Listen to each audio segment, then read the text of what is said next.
कहानी शुरू होती है समुद्र तट पर बसे 4 राज्यों से।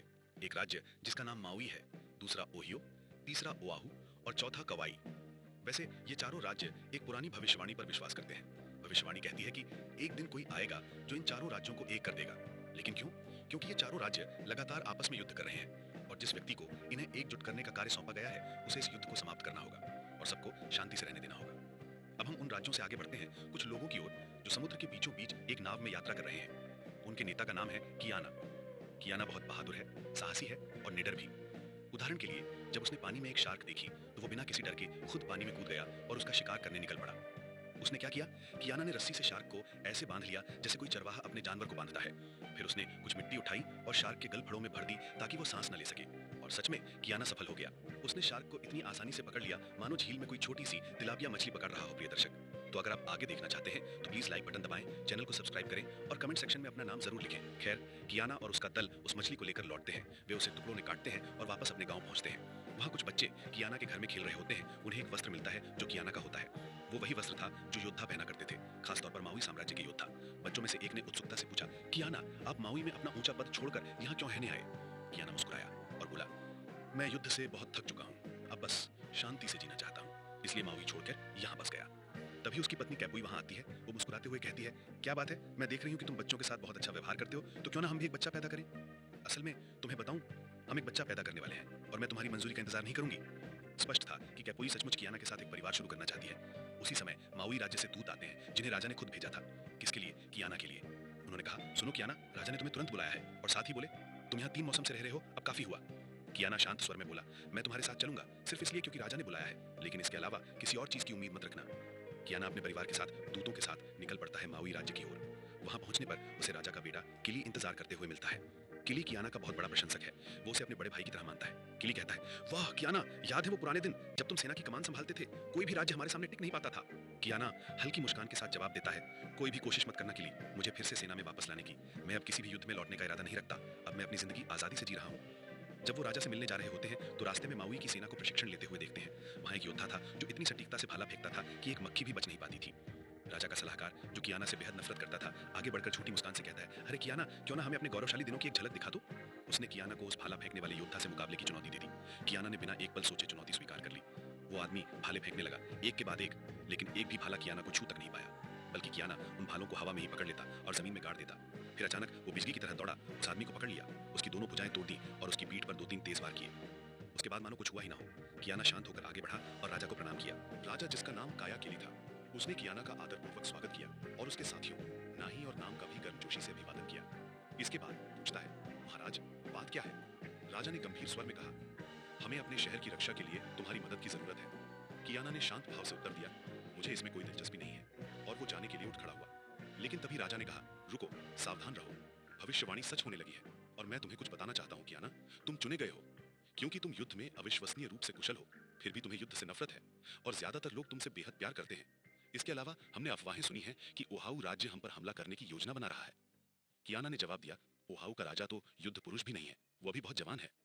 लेकिन काया किली ने कहा, यह बात राजा की नहीं है, इस सब के पीछे महायाजक का हाथ है। वो आदमी हमसे नफरत करता है और किसी भी तरह हमें मिटाना चाहता है, तो कृपया कियाना हमारी मदद करो। कियाना ने कुछ क्षण चुप रहा, फिर बोली, ठीक है, मुझे इस पर विचार करने दो, और वो वहां से चला गया। कियाना अपने लोगों के पास लौटा और उन्हें राजा की कही हर बात बताई। फिर वो बोला, ईमानदारी से कहूं तो मुझे इनमें से किसी पर भी विश्वास नहीं है। लेकिन उसका समूह राजा की बातों से काफी सहमत दिख रहा था, खासकर कियाना की पत्नी, जिसे अपने पति के चुने जाने का विचार बहुत पसंद आया था। फिर भी कियाना ने इसे दिल पर नहीं लिया। वो शांत रहा और सब कुछ तर्कसंगत रूप से सोचता रहा। अगली सुबह राजा खुद उससे मिलने आया। उसने कहा, चलो टहलते हैं। चलते समय काया किली ने कहा, ये युद्ध अब निश्चित है, इसमें कोई शक नहीं है, और शायद यही युद्ध हमारे चारों राज्यों को एकजुट करने का कारण बनेगा। कियाना, तुम्हें इसमें हिस्सा लेना ही होगा, क्योंकि जब बात नेतृत्व की आती है तो तुम सबसे बेहतरीन हो। फिर वो उसे एक पुरानी झोपड़ी की ओर ले गया जिसके अंदर कुछ अजीब सा था। कियाना ने पूछा, अगर आप बुरा ना माने तो बताइए, इस झोपड़ी में क्या है?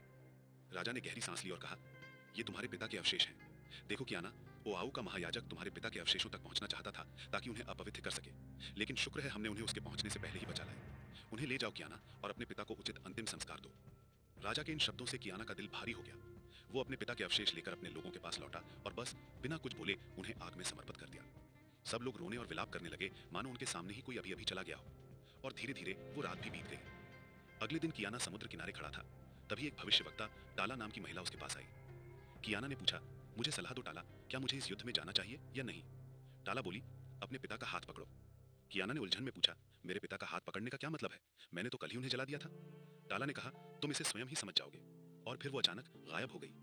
कियाना वापस अपने लोगों के पास आया और अपनी पत्नी को बताया कि टाला ने क्या कहा, लेकिन उसने स्वीकार किया कि उसे कुछ भी समझ नहीं आया। अब मैं समझ गया, ये लो, ये हथियार तुम्हारे पिता का था। मावी के योद्धा इसे अभी अभी मेरे पास लाए हैं, क्योंकि तुम्हारे पिता हमेशा इस हथियार को अपने हाथ में रखते थे। शायद टाला का मतलब यही था कि तुम्हें इसे संभालना चाहिए, और इसका मतलब है कि तुम्हें इस युद्ध में भाग लेना ही होगा। ये सुनकर कियाना के मन में जैसे तूफान उठ गया। उसने लंबी सांस ली और अंततः निर्णय लिया। उसने फिर से अपना युद्ध वस्त्र पहना और वो विचित्र डरावना हेलमेट सिर पर रखा। फिर वो राजा कायाकिली के पास पहुंचा और गंभीर आवाज में बोला, मैं चाहता हूं कि तुम अपनी सेना को ओहियो के तट पर ले जाओ। हाँ, लेकिन हमला मत करो, बस अपनी स्थिति पर कायम रहो। इसी तरह ओ आहू शहर अपनी रक्षा के लिए अपनी सेना भेजेगा। उस समय मैं पूर्व दिशा से प्रवेश करूंगा और मंदिर की ओर जाऊंगा। मैं उनके महायाजक को पकड़ लूंगा, उसे कुचल दूंगा और उसकी गर्दन तोड़ दूंगा। उसके बाद मैं युवा राजा को सुरक्षित कर लूंगा। फिर तुम शहर में प्रवेश कर सकते हो। कायाकिली ने कहा, बहुत बढ़िया लगता है, चलो चले। तो कियाना और उसका समूह हिक्की को अलविदा कह देते हैं, क्योंकि वह योद्धा नहीं है, और वे उसे माउई में ही छोड़ देते हैं। बाकी सभी लोग कियाना के साथ हैं, यहाँ तक कि उसकी पत्नी भी, क्योंकि वह एक योद्धा है। कियाना ओआहू के पूर्वी भाग से प्रवेश करता है, जहां उसे कुछ योद्धा इंतजार करते हुए मिलते हैं। वे उसका विरोध करने की कोशिश करते हैं, लेकिन कियाना उन सबको नीचे गिरा देता है और उन्हें कुचल देता है। और जब लड़ाई अभी भी चल रही होती है, तो कियाना लोगों के बीच ताला को देखता है, लेकिन इस बार वह पूरी तरह काले कपड़े पहने हुए है। उसकी आंखें भी काली हैं और उसके चेहरे पर भय और दुख साफ दिखाई देता है। फिर वह अचानक हवा में गायब हो जाता है। कियाना को तुरंत महसूस होता है कि कुछ गड़बड़ है, इसलिए वह अपने लोगों को चेतावनी देता है और कहता है, अपनी आंखें खोलो, कुछ ठीक नहीं है। वे आगे बढ़ते रहते हैं और उनका रास्ता रोकने की कोशिश कर रहे एक अन्य समूह से टकराते हैं, लेकिन पता चलता है कि ये लोग सिर्फ किसान हैं, योद्धा नहीं। इसलिए कियाना उन्हें नुकसान पहुंचाने से इनकार कर देता है। ठीक उसी समय उसे माउई के युद्ध भोंकों की आवाज सुनाई देती है, जो शहर पर हमला करने का आदेश दे रही है। कियाना परेशान हो जाता है, क्योंकि उसने राजा से कहा था कि वह अपने स्थान से ना हिले, लेकिन राजा फिर भी आगे बढ़ गया और शहर में प्रवेश कर गया। और वह कुछ बहुत ही अजीब काम करता है। वह अपने रास्ते में आने वाले हर व्यक्ति को मारना शुरू कर देता है। उसके बेटे कुपुलोई को अपने पिता की हरकतों पर गहरा सदमा लगा है। उसके चेहरे से साफ पता चल रहा था कि उसे उसका जरा भी अंदेशा नहीं था। उसके पिता ने अपने असली इरादों को उससे छुपा रखा था। और केवल इतना ही नहीं, कायाकिली फिर शहर के मंदिर में घुस जाता है और मंदिर में आग लगाने से पहले वहां मौजूद सभी लोगों को मार डालता है। जब तक कियाना वहां पहुंचता है, कायाकिली पहले ही सबको मार चुका होता है। जब कियाना उन सब लाशों का दृश्य देखता है, तो वह बहुत परेशान हो जाता है। और वह तब और भी अधिक विचलित होता है जब वह देखता है कि राजा शहर के युवा राजा को पकड़कर उसकी निर्मम हत्या कर रहा है। वह उससे भिड़ जाता है और कहता है, तुमने मुझसे झूठ बोला। राजा जवाब देता है, सुनो, मैं भविष्यवाणी को जबरन पूरा करा रहा हूं। यह अपने आप नहीं होगा, इसलिए मैं इसे खुद से पूरा कर रहा हूं। मेरी योजना है कि मैं सभी राज्यों पर आक्रमण करूं, उन्हें अपने नाम पर लाऊं, और फिर ईश्वर की इच्छा से अंततः शांति आ जाएगी। कियाना को जो भी सुनाई देता है उसे बिल्कुल पसंद नहीं आता। वह क्रोधित हो जाता है और राजा से दूर चला जाता है। उस समय कुपी उसके पीछे दौड़ती है और कहती है कि मुझे अपने पिता की योजना के बारे में कुछ भी पता नहीं था। कियाना उसे कहता है, चाहे तुम्हें पता हो या ना हो, इन लोगों का खून तुम्हारे पिता के हाथों पर है और तुम्हारे हाथों पर भी। ये हम सब पर है, क्योंकि हमने उनकी मदद की थी। और फिर वह भी उससे दूर चला जाता है। तो उस समय कोली ने अपने पिता के सलाहकार से कहा, कियाना पर नजर रखो, और अगर तुम उसे कुछ भी संदिग्ध करते हुए देखो तो मुझे आकर बताओ। अब हम माउई की ओर वापस आते हैं, विशेष रूप से एक बहुत दूर इलाके में स्थित एक छिपी हुई गुफा की ओर। वहां पर एक लड़की है जिसका नाम कहू मनु है। उसकी माँ, वह राजा कायाकिली की बहन है, लेकिन कायाकिली को यह पता नहीं है कि कहू मनु का अस्तित्व भी है, क्योंकि यह लड़की ओयाहू शहर के पूर्व प्रमुख की बेटी है, या यूं कहिए कि वह उस व्यक्ति की संतान है जो कभी ओयाहू पर राज करता था। वह मुखिया मर चुका है और उसकी जगह एक नया नेता आ गया है। जिस आदमी ने कहा मनु का पालन पोषण किया था, वह उसके पास आता है और उसे बताता है कि उसके चाचा कायाकिली ने ओयाहू में जो किया वह यही था। इसलिए अब यहाँ उसकी उपस्थिति खतरनाक है और उसे ओयाहू ले जाने की जरूरत है। वह उसे यह भी बताता है कि वह उसकी शादी ओयाहू के नए प्रमुख से कराने की योजना बना रहा है। और ध्यान रखें, ओयाहू माउई का कट्टर शत्रु है। लेकिन कहू मनु को इनमें से कुछ भी ठीक नहीं लगता। वह किसी ऐसे व्यक्ति से शादी नहीं करना चाहती जिसे उसने कभी देखा भी ना हो। वह बहुत परेशान हो जाती है और कुछ समय के लिए अकेले रहने चली जाती है। ओयाहू लौटकर कुपुलोई अपने पिता से भिड़ता है और कहता है, तुमने अभी क्या किया? तुमने मुझे अपनी योजना शुरू में क्यों नहीं बताई? पिताजी, तुमने जो किया वह गलत था। तुमने निर्दोष लोगों का सफाया कर दिया। हमें उनसे कोई समस्या नहीं थी। अब तुमने संघर्ष पैदा कर दिया है और दूसरे राज्य निश्चित रूप से हमारे खिलाफ हो जाएंगे। उसका पिता कहता है, चिंता मत करो बच्चे, मैंने तुम्हें पहले ही बताया था। मेरे पास एक योजना है और मैं उसे अंजाम देने जा रहा हूँ। फिर वह अपने बेटे से कहता है कि वह 2 आदमियों को भेजे जो कियाना को उसके पास लाएं, क्योंकि वह उससे बात करना चाहता है। दोनों आदमी कियाना के पास जाते हैं और उसे उसके लोगों से दूर ले जाकर राजा के पास ले आते हैं। लेकिन जब राजा बैठक स्थल पर पहुंचता है तो उसे कियाना नहीं मिलता। वह केवल 2 आदमियों को मृत पाता है। कियाना उन्हें पहले ही खत्म कर चुका था। राजा क्रोधित हो जाता है और अपने बेटे से कहता है, सुनो, मैं कियाना को जीवित चाहता हूँ। वहां कोई हड्डी या कुछ और है जिसे उसे पीसना या सूंघना या रगड़ना है। प्रिय दर्शक, इन आदिवासियों के साथ तरह तरह की अजीबोगरीब चीजें होती रहती हैं। लेकिन पता चला कि कियाना पहले ही एक नाव ले चुका था। वह अपने लोगों को इकट्ठा कर रहा था और माउई वापस भाग गया था। लेकिन चालाक शाही सलाहकार, जो राजा का भाई भी था, पहले से ही जानता था कि कियाना ऐसा कुछ करने की कोशिश करेगा। इसलिए उसने तुरंत नावों को तैयार कर दिया ताकि वे उसका पीछा कर सके। कियाना और उसके लोग अपनी डोंगी में तेजी से नाव चलाकर माउई पहुंचने की कोशिश कर रहे थे। नाव चलाते हुए उन्हें अचानक घंटी बजने की आवाज सुनाई दी। उन्होंने एक दूसरे से पूछा, यह कैसी आवाज है? और कियाना ने जवाब दिया, मुझे नहीं पता, क्योंकि उनमें से किसी को भी घंटी की आवाज का अंदाजा ही नहीं था। खैर, उन्होंने इस बारे में ज्यादा सोचा नहीं और बस चलते रहे जब तक कि वे आखिरकार माउई नहीं पहुंच गए। उतरते ही उन्होंने हिक्की को पुकारना शुरू किया, लेकिन उसने कोई जवाब नहीं दिया। कियाना ने कहा, सुनो तुम सब, उसे ढूंढने जाओ, मैं राजा के आदमियों का ध्यान भटका दूंगा, क्योंकि तब तक राजा के आदमी उन्हें पकड़ चुके थे। कियाना पूरी तरह शांत और आत्मविश्वास से चल रहा था। तभी राजा का एक आदमी अचानक उसके सामने आ गया। कियाना ने उसे अविश्वसनीय बल और तेजी से नीचे गिरा दिया, लेकिन मरने से ठीक पहले उसने एक जोरदार चीख मारी, जिससे राजा के बाकी आदमी सतर्क हो गए। वे सब कियाना का पीछा करने लगे, लेकिन अचानक वह ऐसे गायब हो गया जैसे हवा में उड़ गया हो। इसलिए राजा के आदमियों को मजबूरन दो समूहों में बांटना पड़ा ताकि वे उसे पकड़ सके। दूसरी ओर माउई राज्य के तट पर कुछ नावें व्यापारियों के एक समूह को लेकर आ रही थी। पता चला कि इन व्यापारियों के पास एक बड़ा जहाज था और कियाना और उसके समूह ने जो घंटी की आवाज सुनी थी वो वहीं से आई थी, लेकिन उन्होंने वो जहाज कभी नहीं देखा। व्यापारी द्वीप पर कुछ फल लेने आए थे, क्योंकि वह भूख से मर रहे थे और उनके पास खाने के लिए कुछ नहीं बचा था। उनके कप्तान ने सबको इकट्ठा किया, अपनी बंदूकें तान दी और कहा, सुनो, हम यहाँ स्थानीय लोगों से झगड़ा करने नहीं आए हैं। हम कैप्टन जैक की तरह नहीं बनना चाहते। हम बस कुछ फल खाकर निकल जाएंगे। फिर हम काहूमानू पर आते हैं। उसकी माँ उसकी गुफा में उसके पास आती है जहाँ वह रह रही थी और उसे अपने बालों में लगाने के लिए थोड़ा तेल देती है ताकि वह जुओं से मुक्त हो जाए और अपने नए दुल्हे के लिए तरोताजा हो जाए। फिर वह चली जाती है, लेकिन काहूमानू बहुत परेशान थी, इसलिए वह किनारे पर टहलने चली गई। अचानक ताला उसके सामने प्रकट होती है। काहूमानू कहती है, मैं सचमुच परेशान हूँ और मैं इस तरह शादी नहीं करना चाहती। ताला जवाब देती है, तुम्हारे सामने खुशी का केवल एक ही रास्ता है। काहूमानू तुरंत कहती है, प्लीज मुझे वहां ले चलो, मैं आपसे विनती करती हूँ। लेकिन ताला कहती है, तुम अकेले उस रास्ते पर नहीं चल सकती। कोई ना कोई तुम्हारे पास आएगा। वह व्यक्ति तुम्हारी मदद करेगा। तुम जहां कहीं भी होगी, वह तुम्हारे पास आएगा। अचानक ताला को भय ने घेर लिया।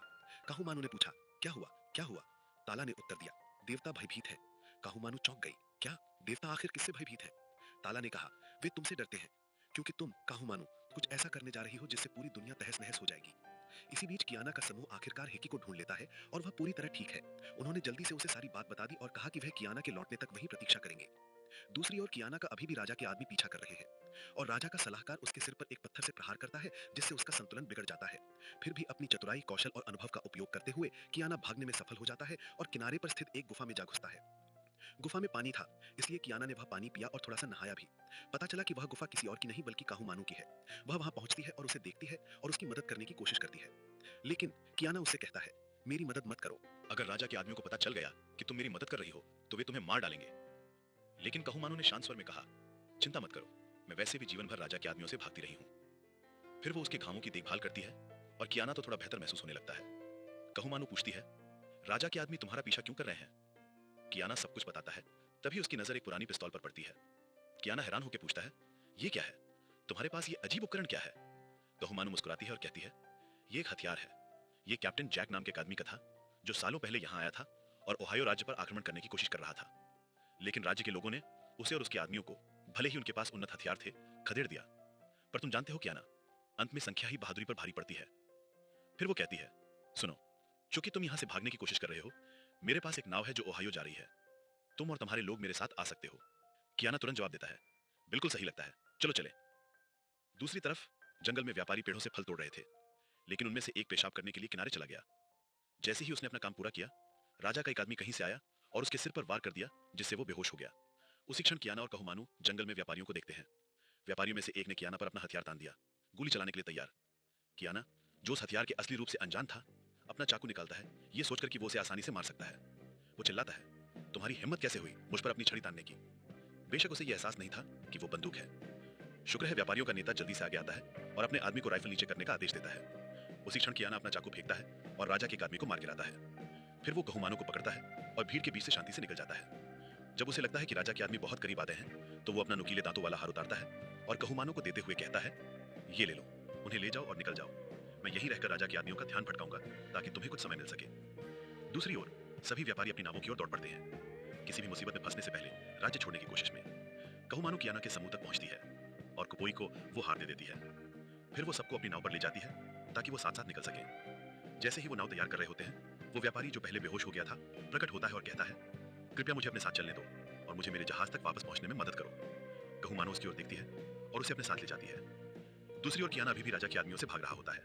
वो एक कोने में फंस जाता है और अब उसके पास पीछे हटने की कोई जगह नहीं बचती। वो मजबूर होकर उनका सीधा सामना करता है। पहले तो वो कई आदमियों को आसानी से गिरा देता है, जैसे कुछ हुआ ही ना हो। लेकिन फिर और योद्धा आते हैं और अंत में वे उसे परास्त कर देते हैं। वो कियाना को पकड़ते हैं और उसे नीचे गिरा देते हैं। तभी राजा का सलाहकार प्रकट होता है उसे खत्म करने के लिए। लेकिन एकदम अप्रत्याशित कदम उठाते हुए कियाना सलाहकार को पकड़ता है और उसके साथ कगार से कूद जाता है। दोनों एक साथ पानी में गिरते हैं। ये सब कुबाली की आंखों के सामने होता है। वो अपने आदमियों से कहता है, ठीक है, तुम दोनों पानी में कूदो और मुझे कियाना का शव ले आओ। लेकिन थोड़ी देर बाद कियाना धीरे धीरे अपनी आंखें खोलता है और खुद को कहां पाता है? व्यापारी के जहाज पर। पता चला कि व्यापारियों ने उसे पानी से बचाया था और जहाज पर ले आए थे, क्योंकि उसने पहले उन्हें राजशाही सैनिक से बचाया था। लेकिन कियाना बेकाबू है, गुस्से में और पूरी तरह स्तब्ध। वे सब उसे शांत करने की कोशिश करते हैं और कहते हैं, लो अपने हथियार ले लो, थोड़ा आराम करो, हम ही हैं जिन्होंने तुम्हें बचाया है। धीरे धीरे कियाना शांत हो जाता है। वो डेक से बाहर देखता है और देखता है कि जहाज माउई द्वीप से दूर और दूर जाता जा रहा है। और यहीं पर एपिसोड 2 समाप्त होता है। एक कमेंट छोड़ें और वीडियो को शेयर करें ताकि ये ज्यादा लोगों तक पहुंचे। और अगर आप मुझे पहली बार सुन रहे हैं और आपने अभी तक चैनल को सब्सक्राइब नहीं किया है तो अभी आइए सब्सक्राइब करें और घंटी दबाएं ताकि आपको हर बार नया वीडियो आने पर सूचना मिल सके। आज हम बात करने वाले हैं सीरीज चीफ ऑफ वॉर के एपिसोड 3 और 4 की रोमांचक कहानी के बारे में। तो चलिए शुरू करते हैं। एपिसोड 3 की कहानी शुरू होती है एपिसोड 2 की घटनाओं के 1 साल बाद। हम देखते हैं कि कियाना अब आखिरकार कपड़े पहन चुका है। शुक्र है, अब उसकी वो पीठ की मसल्स बार बार दिखकर हमें परेशान नहीं कर रही। अब जहाज पर मौजूद टोनी नाम का आदमी कियाना को अंग्रेजी भाषा सिखा रहा है और साथ ही उसे राइफल चलाना भी सिखा रहा है। वो उसे राइफल के हर एक हिस्से की जानकारी याद करवाता है और सिखाता है कि निशाना कैसे साधना है, क्योंकि टोनी को कियाना से बहुत लगाव है। अब वजह क्या है कोई नहीं जानता, शायद उसका दिल ही बहुत अच्छा है। टोनी और उसकी टोली कियाना को अपने साथ व्यापार यात्रा पर ले जाती है। वे अलास्का से गुजरते हैं, जहां कियाना पहली बार राइफल से हिरण का शिकार करता है। मतलब अब वो राइफल चलाने की प्रैक्टिस में माहिर हो चुका है। वहीं दूसरी तरफ आहू में उसकी पत्नी कुपो को अभी नहीं पता कि उसके पति कियाना के साथ क्या हुआ। उसे पूरा यकीन है कि कियाना अब इस दुनिया में नहीं रहा। अब सीन बदलता है आहू में, जहां पागल राजा कहा खिली रहता है। उसके खिलाफ कुछ बगावत हो रही थी। कुछ लोगों ने उसे जहर देने की कोशिश की, क्योंकि उन्होंने उसके किए हुए कामों से तंग आकर बदला लेना चाहा। लेकिन कहा खिली और उसकी परिषद बहुत चौकस थे। उन्होंने उन सबको पकड़ लिया और उसी जहर से उन्हें सजा दे डाली। अब कहानी हमें फिर से हवाई ले जाती है, एक जगह जिसका नाम है कोहाला। हवाई कई जिलों में बटा हुआ है और उन जिलों में से एक का मुखिया है कामे हामे हामे। हाँ, यकीन मानिए, नाम वाकई ही ऐसा ही है। अब मिस्टर कामे हामे हामे अपने जिले के मर्दों को चुनौती दे रहा होता है। सब लोग बड़े बड़े पत्थर लेकर समुद्र के अंदर उतरते हैं और ये प्रतियोगिता चल रही होती है कि कौन सबसे ज्यादा देर तक पानी के अंदर सांस रोक सकता है। और जाहिर है, आखिर में सबसे ज्यादा देर तक नीचे रहने वाला कोई और नहीं बल्कि खुद कामे हामे हामे ही होता है। सिर्फ यही नहीं, वो ऊपर आने के बाद पत्थर को फेंकता भी नहीं है, बल्कि उसे पकड़कर ही तैरते हुए किनारे तक लौटता है, क्योंकि कामे हामे हामे सच में बहुत ताकतवर है। या फिर शायद बाकी लोग बस उसे खुश करने के लिए हार मान लेते हो। जब वो किनारे आता है तो काहू मानो का पिता उसके पास आता है और कहता है, अरे भाई, तू अपने जिले की जिम्मेदारी छोड़कर यहाँ समुद्र में खेल रहा है। कामे हामे हामे मुस्कुराते हुए जवाब देता है, वो जो नेताओं की परिषद है ना, वहां बस बातें होती है, काम कुछ नहीं होता। मैं बोलने वाला नहीं, करने वाला आदमी हूँ। तब काहू मानू का पिता कहता है, राजा, जो तुम्हारा चाचा भी है बहुत बीमार है, उसकी हालत अब नाजुक है, उसने तुम्हें तुरंत बुलाया है। कामे हामे हमें अपना युद्ध वाला परिधान पहनता है और राजा से मिलने निकल पड़ता है। वहां राजा के साथ उसका बेटा किबोआ भी मौजूद होता है। वैसे इन नामों को बोलते बोलते मेरी जबान तो उलझ ही गई है। और हाँ, अगर आप पहली बार ये वीडियो देख रहे हैं तो चैनल को सब्सक्राइब जरूर करें और नीचे कमेंट में बताएं कि आपको सीरीज कैसी लगी। अब राजा अपनी बात शुरू करता है। वो कैप्टन कुक का जिक्र करता है और कहता है कि वो एक महान नेता था। कैप्टन कुक वही था जिसने पहले उन पर हमला किया था, लेकिन आखिरकार वो हारे थे। हालांकि उस लड़ाई में हवाई के बहुत से लोग मारे गए थे, क्योंकि कैप्टन कुक के पास बंदूकें और पिस्तौलें थी, जबकि ये लोग भाले लेकर लड़े थे। जब भी राजा कैप्टन कुक के बारे में कुछ अच्छा बोलता, उसका बेटा किबोआ बीच में टोक देता और बुरा भला कहने लगता। उसे उन लोगों से बहुत नफरत थी जो उनके साथ ऐसा बर्ताव कर गए थे। लेकिन फिर भी साफ दिखता था कि राजा अपने दुश्मनों की ताकत और नेतृत्व की कदर करते हैं। बात आगे बढ़ती है और राजा कहता है कि कहा खिली जरूर हमला करने की तैयारी कर रहा होगा। वो कामे हमें से पूछता है कि ऐसे में हमें क्या तैयारी करनी चाहिए। तभी किबोआ बीच में बोल पड़ता है, हमें भाले और हथियार तैयार करनी चाहिए और सबसे जरूरी सच्ची नीयत रखनी चाहिए। खुदा ने चाहा तो हम कहा खिली की सेना का सामना जरूर करेंगे। राजा उसे रोकते हुए कहता है, जरा चुप रहो, मैं कामे हमें की राय सुनना चाहता हूं। कामे हमें धीरे से कहता है, पिछले घेरेबंदी वाले युद्ध में हमारी हार की वजह हथियार नहीं बल्कि खाना था। हमारे भंडार खाली थे, सिपाहियों को खाने को कुछ नहीं मिला, वे भूखे रह गए और मजबूरी में उन्हें कुछ ऐसी जड़ी बूटियां खानी पड़ी जिससे उन्हें 10 लग गए और फिर हम युद्ध हार गए। सोचिए जरा, कोई अपने पोते से पूछे, दादाजी आप वो युद्ध कैसे हार गए? और जवाब मिले, बेटा 10 लग गए थे। फिर कामेहामेहा हमें राजा से कहता है हमें अपने अनाज और खाने के भंडार भर लेने चाहिए। तभी किबुआ फिर बोलता है लेकिन इसमें कम से कम 9 महीने लगेंगे। कामेहामेहा हमें आत्मविश्वास से जवाब देता है मैं तो ये काम महीनों पहले से ही शुरू कर चुका हूं। अब हमारे सारे भंडार अनाज और भोजन से भरे पड़े हैं। मतलब साफ था कि ये आदमी बहुत पहले से तैयार बैठा था। उस पल राजा कामेहामेहा की रणनीति से बहुत प्रभावित हुआ था, लेकिन कीवा के चेहरे पर साफ झलक रहा था उसे ये सब बिल्कुल पसंद नहीं आया। वो जल रहा था ईर्ष्या में। अब सीन बदलता है। हम पहुंचते हैं काहूमानू और जैक के पास। वो बच्चों को और खुद काहूमानू को भी अंग्रेजी भाषा सिखा रहा होता है। उसी समय काहूमानू के पिता मोकू अंदर आते हैं। वो जैक की तरफ देखते हैं और गुस्से में कहते हैं यहां से अभी निकलो। फिर काहूमानू से बोलते हैं तैयार हो जाओ, तुम्हारी शादी कामेहामेहा से होने वाली है। काहूमानू हैरान होकर जवाब देती हैं फिर से वही बात, इतनी जल्दी क्यों हो रही है? मोकू झुंझलाते हुए बोलता है जल्दी? हमें यहां आए 1 साल हो गया है। कौन सी शादी है जो 1 साल की तैयारी ले रही है? अब और देर मत करो, जल्दी तैयार हो जाओ ताकि विवाह जल्द हो सके। अब सीन कट होता है जहाज की तरफ जहां कियाना मौजूद है। वहां एक आदमी है जिसका नाम है मार्ले। मार्ले कियाना से नफरत करता है, टोनी से भी, बल्कि सच कहें तो वो खुद से भी नफरत करता है। वो बड़बड़ाता रहता है कैप्टन ने उस कियाना को क्यों बचाया? तो टोनी जवाब देता है क्योंकि कियाना ने पहले कैप्टन की जान बचाई थी, वो बस एहसान चुका रहा है। तुम एक नीच इंसान हो मार्ले। मार्ले झट से पलटकर कहता है अपनी औकात मत भूलो टोनी, ये मत समझो कि एक ही जहाज पर हैं तो हम बराबर हैं। देखो खुद को और सब कुछ याद रखो। ये बात साफ थी, मार्ले उसे नीचा दिखा रहा था क्योंकि वो टोनी को गुलाम समझता था। टोनी ने कुछ नहीं कहा, बस चुपचाप वहां से चला गया और सीधा कियाना के पास पहुंचा। वो देखता है कियाना अपने चारों तरफ हथियारों से घिरा बैठा है। टोनी मुस्कुरा कर कहता है भाई तुम इस जहाज पर किसी से मिलते क्यों नहीं, बस इन हथियारों के साथ ही वक्त बिता रहे हो? कियाना जवाब देता है मुझे और हथियार चाहिए, बहुत ज्यादा। टोनी हंसते हुए कहता है तो फिर तुम्हें बहुत पैसा चाहिए होगा क्योंकि जो पैंट तुम पहने हुए हो वो भी तुमने मुझसे उधार ली है। वो आगे कहता है वैसे अब हम जाम्बोंगा नाम के एक तटीय शहर जा रहे हैं। ये एक इंडियन शहर है जिस पर स्पेनिश लोगों ने कब्जा किया हुआ है। वहां तुम्हें सब कुछ मिलेगा। कियाना बस समस्या वही है, पैसा। अब हम फिर लौटते हैं काहूमानू के पास। वो अपने पिता से कहती है आप मुझे शादी के लिए क्यों मजबूर कर रहे हैं? मोकू जवाब देता है देखो बेटी, सीधी बात बताऊं तो मुझे लगता है कामेहामेहा वही राजा है जिसकी भविष्यवाणी में बात की गई थी। लेकिन क्या वो भविष्यवाणी वाला राजा कियाना नहीं था? काहूमानू पूछती है आपको इतना यकीन कैसे है? मोकू कहता है जिस रात कामेहामेहा का जन्म हुआ था आसमान में एक भविष्यवाणी वाला तारा जल उठा था। वो इस बात का संकेत था कि वही है चुना हुआ राजा। तभी से मुझे विश्वास हो गया था, लेकिन अफसोस अब तक वो खुद अपने जीवन में अनिश्चित है। इसलिए तुम्हारा काम है उसे यकीन दिलाना, उसका आत्मविश्वास बनना। यही कारण है कि मैं चाहता हूं तुम उसकी पत्नी बनो। काहूमानू उदास होकर जंगल की तरफ निकलती है। वो अपनी सहेली कुबिही को देखती है जो पेड़ों पर अपनी झुंझलाहट निकाल रही होती है। काहूमानू धीरे से पूछती है कैसी हो? कुबिही पलट कर कहती है मैं ठीक हूं, लेकिन सुना है तुम वो शादी में जा रही हो जिसे तुम खुद नहीं चाहती। काहूमानू चुप रहती है, उसके पास कोई जवाब नहीं। अब हम फिर से कियाना की ओर लौटते हैं। अब वो उस इंडियन शहर में पहुंच चुके हैं। जब वो जहाज से उतरता है तो अपने आधिकारिक परिधान में होता है, अपने गर्व का प्रतीक। वो शहर में घूमता है और हर चीज को देखता है, लोगों के कपड़े, रंग रूप और जातियों का मिश्रण। लेकिन सबसे ज्यादा उसका ध्यान खींचती हैं हथियार। टोनी उसे एक दुकान में ले जाता है जहां दुनिया के सबसे नए हथियार बिक रहे हैं। कियाना दुकानदार से कहता है सुनो, तुम्हारे पास जितने हथियार हैं सब मुझे चाहिए। दुकानदार मुस्कुराकर बोलता है कोई बात नहीं, पहले पैसे दिखाओ। कियाना 3 सिक्के निकालकर उसकी तरफ बढ़ा देता है। दुकानदार जोर से हंस पड़ता है। टोनी उसका हाथ पकड़कर बाहर ले आता है। कियाना, मैंने पहले ही कहा था पैसे के बिना कुछ नहीं मिलता, और तुम्हारे पास तो आधी शॉर्ट्स तक नहीं है। वो दोनों सड़क पर आगे बढ़ते हैं। तभी एक औरत कियाना को देखती है और उसके चेहरे पर जैसे पहचान की झलक उभर आती है। वो धीरे धीरे उसके पास आती है, कुछ कहती है और उसे भीड़ से दूर एक सुनसान जगह ले जाती है। वो औरत उससे बातें करती है और मदद की पेशकश करती है। कहती है कि वो उसे वो सब कुछ दिला सकती है जो वो चाहे। कियाना उदास सा पूछता है तुम कौन हो और तुम मेरी मदद क्यों कर रही हो? वो मुस्कुराते हुए बोली मेरा नाम फाई है, मैं भी उन्हीं द्वीपों से हूं जहां तुम पैदा हुए हो।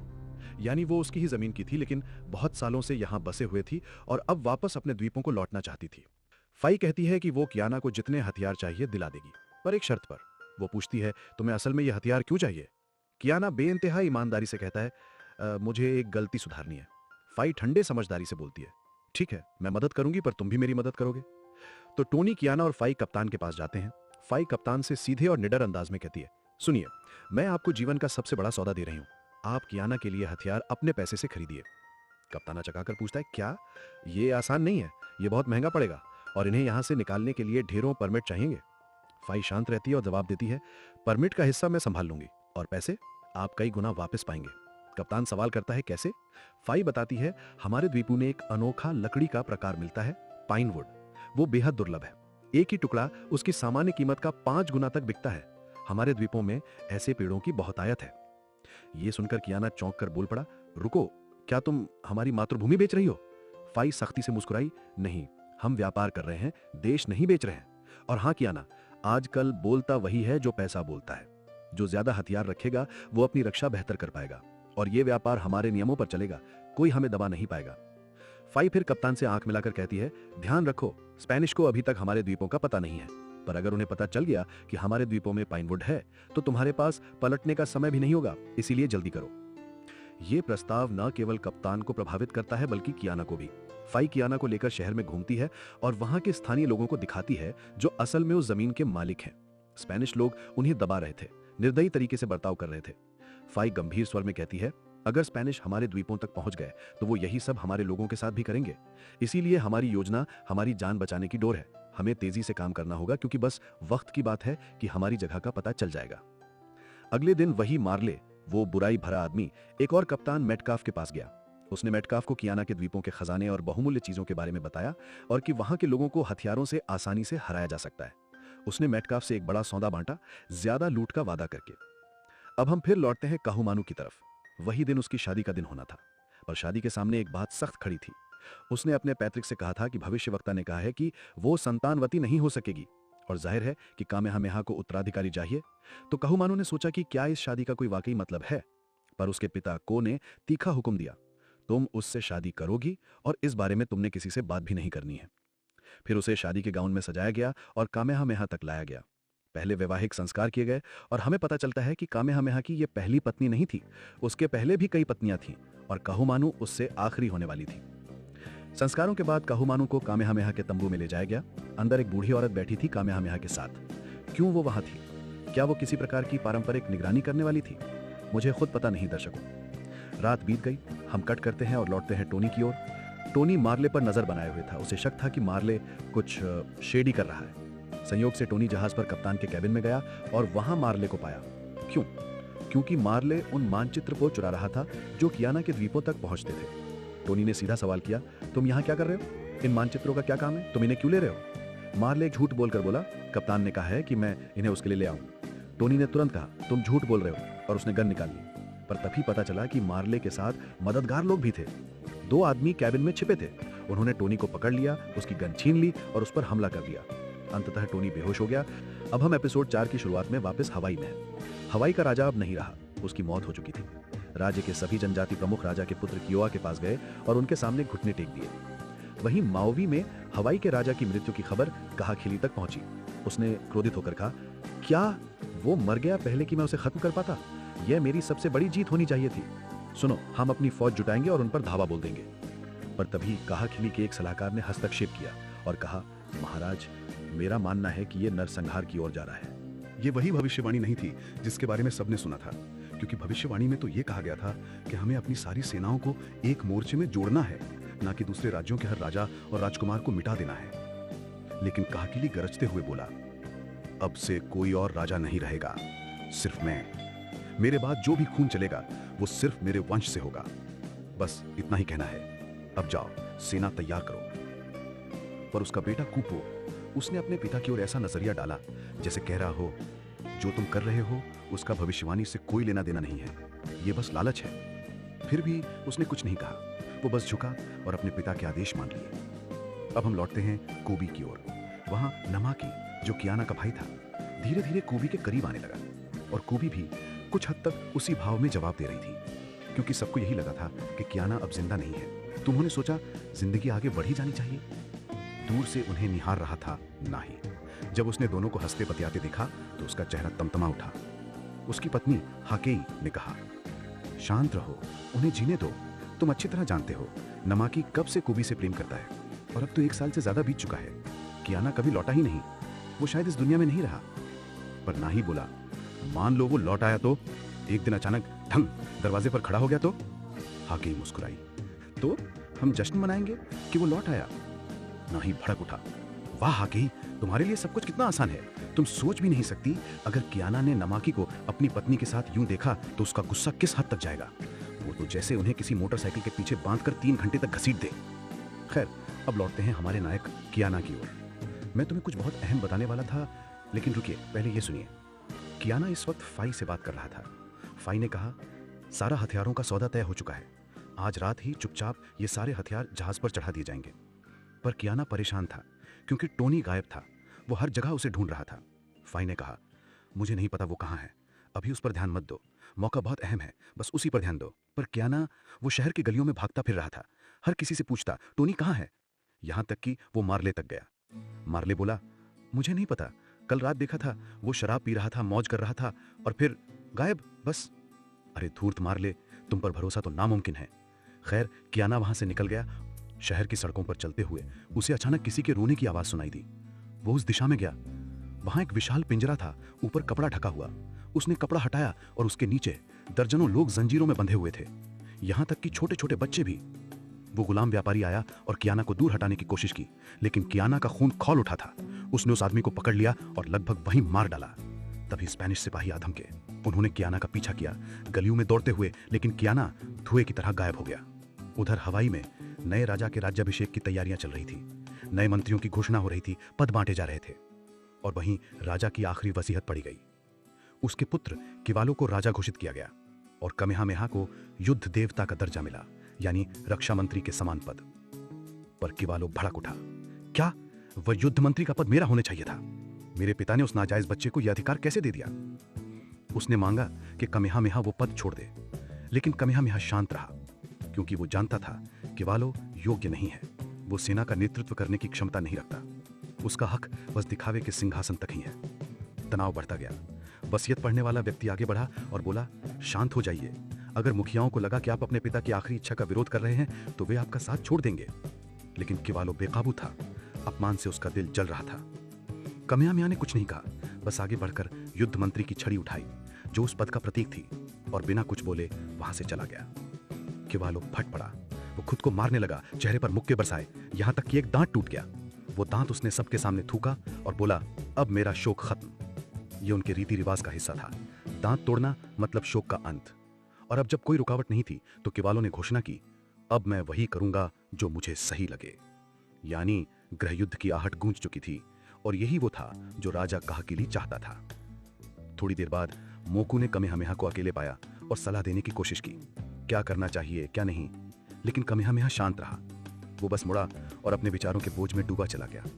अनजाने में काहुमनु ये सब दूर से देख रही थी। कमेहामेहा के जाते ही वो मोकू के पास आई और बोली, मैं खुद उससे बात करना चाहती हूँ, शायद मैं उसे सही रास्ते पर ला सकूं। काहुमनु ने भवें सिकोड़ी, क्या तुमने ही नहीं कहा था कि उसे सही फैसले लेने के लिए मेरी जरूरत है? मोकू ने सिर हिलाया, हाँ, पर अभी नहीं, बाद में, और चला गया। वो सीधे कमेहामेहा के पास पहुंची, धीरे से उसके पास बैठी और नर्म आवाज में बोली, क्या बात है मेरे प्रिय, क्यों इतना भारी मन से बैठे हो? तुम खुद को चुना हुआ मानो। देखो उस पत्थर को, वही सही पत्थर नाही की जिसे तुमने उठाया था। भविष्यवाणी कहती है जिसने उसे उठाया वही चुना हुआ है, और सब कहते हैं कि वो तुम थे कमेहामेहा। कमेहामेहा ने सिर हिलाया और बोला, सच कहूं तो मैंने वो पत्थर वास्तव में नहीं उठाया था। उस दिन जब मैंने कोशिश की, भूकंप आया था और उसी झटके से वो पत्थर पलट गया। वो मेरी ताकत नहीं थी। अगर आज फिर कोशिश करूं तो शायद मैं उसे हिला भी नहीं पाऊंगा। काहुमनु और पास झुकी। उसकी आंखों में सच्चा विश्वास था। नहीं मेरे राजा, ये तुम्हारा शक बोल रहा है। अपनी शक्ति को समेटो, क्योंकि अंधेरे दिन आने वाले हैं कमेहामेहा। तो मैं क्या करूं? हमारे देवता चुप हैं, वे कोई जवाब नहीं देते, कोई संकेत नहीं देते। तो मैं कैसे जानूं कि सही रास्ता कौन सा है? काहुमानु ने उसे दृढ़ नजरों से देखा और कहा, सरल है, बुद्धि का प्रयोग करो, वही करो जो तुम्हें सही लगे। देवताओं को सच कहने के लिए बोलने की जरूरत नहीं होती, सच तो तुम्हारे सामने है। इस बीच जाम्बुआंगा द्वीप पर स्पेनिश सैनिक जहाज के कप्तान के सामने खड़े थे। उन्होंने पूछा, क्या तुमने कियाना नाम के किसी आदमी को देखा है? कभी नहीं सुना ऐसे किसी के बारे में? देखो, मेरा जहाज यहीं है, ऊपर से नीचे तक खोज लो अगर चाहो। स्पेनिश सैनिकों ने एक दूसरे को देखा, फिर कहा, अभी तो नहीं, पर सुन लो, अगर झूठ बोला है तो अंजाम बहुत बुरा होगा। इतना कहकर वो चले गए। कप्तान ने गहरी सांस ली और फिर से कहा, ध्यान से सुनो, आज रात तक सारे हथियार इस जहाज पर लादे जा चुके होंगे, लेकिन अगर कियाना तब तक नहीं आया तो मैं बिना उसके निकल जाऊंगा। मैंने अपनी जान जोखिम में डालकर स्पेनियों से झूठ बोला है, दोबारा वो गलती नहीं करूंगा। अब लौटते हैं हवाई, जहां कमेहामेहा और उसकी जनजाति अपने देवताओं से संवाद करने के लिए एक पवित्र अनुष्ठान कर रहे थे, लेकिन देवता मौन थे, कोई उत्तर नहीं मिला। तब कमेहामेहा ने अपनी जनजाति से कहा, सुनो, चूंकि देवता जवाब नहीं दे रहे और हम जानते हैं कि किवाओ हम पर हमला करेगा, इसलिए हम अपनी रक्षा की तैयारी करेंगे। हम हमला नहीं करेंगे, लेकिन अपने बचाव का पूरा हक हमें है। एक व्यक्ति ने कहा, लेकिन बिना देवताओं की राय जाने तुम ऐसा बड़ा निर्णय कैसे ले सकते हो? तो कमेहामेहा ने जवाब दिया, देवता जवाब नहीं दे रहे और यहां मैं इस जनजाति का प्रमुख हूं। मैं वही करूंगा जो मुझे अपनी प्रजा के लिए उचित लगे। और यह तो वही बात थी जो कहूमानू ने उससे कही थी। मोकू ने महसूस किया कि कमेहामेहा के माध्यम से बोलने वाली दरअसल कहूमानू ही थी। उसी समय द्वीप के तट पर कापो नमाके से मिलने आई। उसने उसका शुक्रिया अदा किया कि उसने बीते कठिन समय में उसका साथ दिया, उसे टूटने से बचाया और उसकी ताकत बनने का काम किया। नमाके ने कहा, ऐसा मत कहो, तुम खुद एक योद्धा हो कापो, तुम्हें किसी की मदद की जरूरत नहीं, तुम अपने दम पर हर चीज करने में सक्षम हो। कापो ने ये शब्द सुने तो जैसे जम सी गई, फिर भी अपने मन की पीड़ा को छिपाते हुए वो मजबूत बनी रही, क्योंकि वो अब भी कियाना से प्रेम करती थी। उसने नमाके को अपना हार थमाया और कहा, यह मेरी तरफ से तुम्हारे लिए एक निशानी है, लेकिन नमाके, मैं कियाना को नहीं भूल सकती। और फिर वो मुड़ी और वहां से चली गई। अब लौटते हैं भारतीय द्वीप की ओर, जहां फे बहुत खोजबीन के बाद आखिरकार कियाना को ढूंढ ही लेती है। या यूं कहिए कि कियाना ही उसे ढूंढने में सफल हुआ। फे ने कहा, कहां थे तुम पागल आदमी, हमें निकलना है, सारे हथियार लगभग जहाज पर लादे जा चुके हैं। कियाना ने कहा, मैं बिना टोनी के नहीं जाऊंगा। तो फे ने बताया कि टोनी को पहले ही गुलाम बनाकर बेच दिया गया है। कियाना ने पूछा, कहां? फे ने जगह बताई और कहा, जल्दी लौट आना, जहाज इंतजार नहीं करेगा। कियाना चुपचाप निकल पड़ा। छिपते छिपाते वो उन कोठरियों तक पहुंचा जहां लोग बंद थे। उसने ताले तोड़ने शुरू किए और जोर से पुकारा, टोनी। कई पहरेदारों को गिराने के बाद आखिरकार उसने टोनी को ढूंढ लिया। कियाना ने उसे थामा, कंधे का सहारा दिया और उसे बाहर निकाल लाया। दोनों सावधानी से नाव की ओर बढ़े, लेकिन रास्ते में मार्ले ने उन्हें देख लिया। वो भिड़ा नहीं, बल्कि डर के मारे भाग गया। खैर, कियाना और टोनी नाव तक पहुंचे और फिर सुरक्षित जहाज पर चढ़ गए। तब तक सारे हथियार लादे जा चुके थे और कप्तान ने तुरंत जहाज चलाने का आदेश दे दिया। कियाना किनारे की ओर देख रहा था। दिल में दुख था कि वो सभी गुलामों को आजाद नहीं करा पाया, पर संतोष भी था कि उसने इस शहर के शासकों के दिल पर एक गहरी छाप छोड़ दी थी। अब फिर से लौटते हैं हवाई, जहां शाम ढलते नमाके अपने झोपड़ी में लौटा। वो हैरान रह गया जब उसने देखा कापो अंदर उसका इंतजार कर रही थी। मैं तो यही सोच रहा था कि शायद वो अपना हार वापस लेने आई होगी, लेकिन रुकिए, ये क्या? कापो ने खुद को नमाके के हवाले कर दिया। तो चलिए, अब वफादार और मजबूत जैसे शब्दों को छोड़ दीजिए और उनकी जगह रखिए भावुक और अविश्वसनीय। नमस्ते, कैसे हो आप सब? उम्मीद है तुम सब ठीक होगे। हमेशा की तरह मैं पिछले एपिसोड्स का लिंक पिन किए हुए कमेंट में डाल दूंगा और एक प्लेलिस्ट भी बना दूंगा, ताकि तुम बस क्लिक करो और सारे एपिसोड्स एक के बाद एक चलते रहें। ठीक है, चलो शुरू करते हैं। एपिसोड 5 की शुरुआत होती है मास्टर कामिहा से, जो जनजाति के बच्चों को इकट्ठा कर रहा है और उन्हें अरबी बोलना सिखा रहा है। अब तुम पूछोगे, अरबी क्यों? मैं कहूंगा क्योंकि मुझे पसंद है, पर असल में वो सच में अरबी के बारे में बात कर रहा था। कामिहामेहा ने इसे खेती और अपनी जनजाति की मिसाल के रूप में समझाया। मतलब जड़ें पिता और दादा की तरह होती हैं और पौधों का विकास जड़ों से होता है, वो बच्चों जैसे होते हैं और बिना जड़ों के उनकी कोई कीमत नहीं होती। इसलिए उन्हें अपने देश और अपनी जमीन का ख्याल रखना चाहिए और जनजाति के निर्माण में मदद करनी चाहिए। फिर वो कहता है, जाओ जमीन पर काम करो। अब सीन बदलता है कियावा पर, जो किसी ज्वालामुखी चट्टान पर बैठा है और एक भविष्य बताने वाली से अपनी परेशानियां बांट रहा है। वो कहता है, मेरे पिता ने मुझे रक्षा मंत्री का पद नहीं दिया, उन्होंने वो काम कामिहामेहा को दे दिया। मेरे पिता ने मेरा सिर मिट्टी में झुका दिया। भविष्यवक्ता जवाब देती है, चिंता मत करो बेटा, ये एक परीक्षा है, तुम्हें सब्र रखना होगा, तुम जरूर विजयी होकर निकलोगे। फिर वो कुछ प्रार्थनाएं करती है और अचानक गर्म भाप कियावा की चारों ओर उठने लगती है, इतनी कि उसकी पीठ जल जाती है। इसके बाद कैमरा कट होता है जहाज पर, जहां कियाना है। जैसे हमेशा वो अपने हथियार सजा रहा है, उन्हें साफ कर रहा है, तेज कर रहा है, लाइन में रख रहा है, ताकि किसी भी वक्त एक्शन के लिए तैयार रहे। उसके साथ टोनी भी काम कर रहा है। अरे कियाना, तुमने उसे आजाद किया था सिर्फ उसे नौकर बनाने के लिए। खैर, टोनी कियाना को बहुत आभारी है कि उसने उसे गुलामी से आजाद किया। वो कहता है, मैं इस एहसान को जिंदगी भर नहीं भूलूंगा कियाना, सच में कभी नहीं भूलूंगा। कियाना हंसता है, उसे छोड़ देता है और जहाज के ऊपर जाकर फी से थोड़ी बात करता है। वो पूछता है, क्या तुमने कभी बताया था कि तुम्हारे हमारे द्वीपों पर रिश्तेदार हैं? फी जवाब देती है, हाँ, और बताती है कि जब वो बहुत साल पहले द्वीप छोड़कर गई थी तो उसने अपना एक नन्हा बेटा छोड़ दिया था, जो तब सिर्फ एक बच्चा था, और यही उसकी जिंदगी की सबसे बड़ी पछतावे की बात थी। तो तुमने अपना बच्चा पीछे छोड़ दिया। पर फी के चेहरे पर साफ था कि उसका दिल टूटा हुआ था और वो अपने बेटे को फिर से देखने के लिए तरस रही थी। अब सीन बदलता है कोभी और नामाकी की तरफ, जो अपने प्यार और रोमांस में डूबे हुए हैं, जिंदगी का पूरा मजा ले रहे हैं। कुछ घंटों बाद कियाना का जहाज आखिरकार द्वीपों पर पहुंचता है और सबसे पहले उन्हें देखता है जॉन। जैसे ही कियाना रेत पर कदम रखता है, वो घुटनों के बल बैठ जाता है, रेत को अपने हाथों में पकड़ता है और खुशी से भर जाता है। उसी वक्त कॉबी और नामा की अभी भी एक दूसरे को मुस्कुराती नजरों से देख रहे थे, लेकिन अचानक खबर आती है कियाना लौट आया है। वो मुस्कुराती नजरें अब डर में बदल जाती हैं। उधर दूसरी तरफ मोकू कियाना से मिलने आता है और कहता है, क्या तुम कियाना हो? क्या तुम वही नहीं जिसने कहा किली को वाहू जीतने में मदद की थी? अब यहाँ क्या कर रहे हो? कियाना जवाब देता है, हाँ मैंने कहा किली की मदद की थी, पर मैं यहाँ माफी मांगने नहीं आया हूँ, मैं यहाँ तुम्हारी मदद करने और अपने पाप को सुधारने आया हूँ। मोकू घमंड और अहंकार से भरे लहजे में कहता है, ये फैसला कामी हमें यहाँ करेगा, मैं नहीं। और जो लोग तुम्हारे साथ जहाज पर आए हैं उन्हें वापस अपने जहाज पर जाना होगा और वहीं रहना होगा। उनमें से कोई भी हमारी जमीन पर कदम नहीं रखेगा। और फी जो तुम्हारे साथ आई है वो बहुत पहले हमारे द्वीप छोड़ चुकी थी, हमें उसकी किस्मत का फैसला करने के लिए सभा बुलानी होगी। कियाना हामी भरता है, फिर कप्तान और अपने साथियों की तरफ मुड़कर कहता है, माफ करना दोस्तों, फिलहाल तुम लोग जहाज पर लौट जाओ जब तक मैं इस मामले को जनजाति के मुखिया से सुलझा नहीं लेता। साथी जवाब देते हैं, ठीक है। और तभी अंदर आती है कोबी। जैसे ही कियाना उसे देखता है वो खुशी से भर जाता है, उसकी तरफ दौड़ता है, उसे कसकर गले लगाता है, फिर उसकी बहन को भी और उसकी बहन के पति को भी, जो एक्चुअली उसका अपना भाई होता है। इसी बीच नामा की जल्दी से वो हार उतार देता है, क्योंकि अगर कियाना ने उसे उसके गले में देख लिया होता तो वो बिना झिझक उसका सिर काट देता। नमा की जल्दी से आगे बढ़ा और कियाना को गले लगा लिया। उसी वक्त दूसरी तरफ जैक जहाज के क्रू से मिलने गया और सब दंग रह गए कि वो अब तक जिंदा है। सबको लगा था वो मर चुका है। उन्होंने जैक से कहा, चलो वापस जहाज पर चलते हैं, लेकिन जैक ने मना कर दिया। बोला, नहीं, मेरा यहीं रहना सबके लिए बेहतर है। तभी नाही कियाना के पास आया और बोला, भाई ये क्या पहन रखा है तूने? जांग तक ढकने वाली पैंट, उन गोरे लोगों जैसी।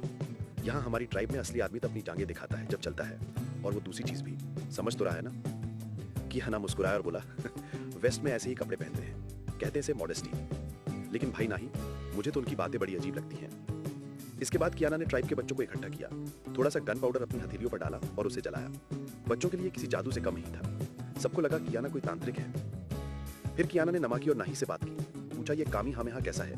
उन्होंने कहा, बहुत अच्छा इंसान है, अपनी जनता से सच्चा प्यार करता है। कियाना बोला, ये काफी नहीं है, उसे चालाक और रणनीतिक भी होना होगा, क्योंकि आगे जो आने वाला है वो आसान नहीं होगा।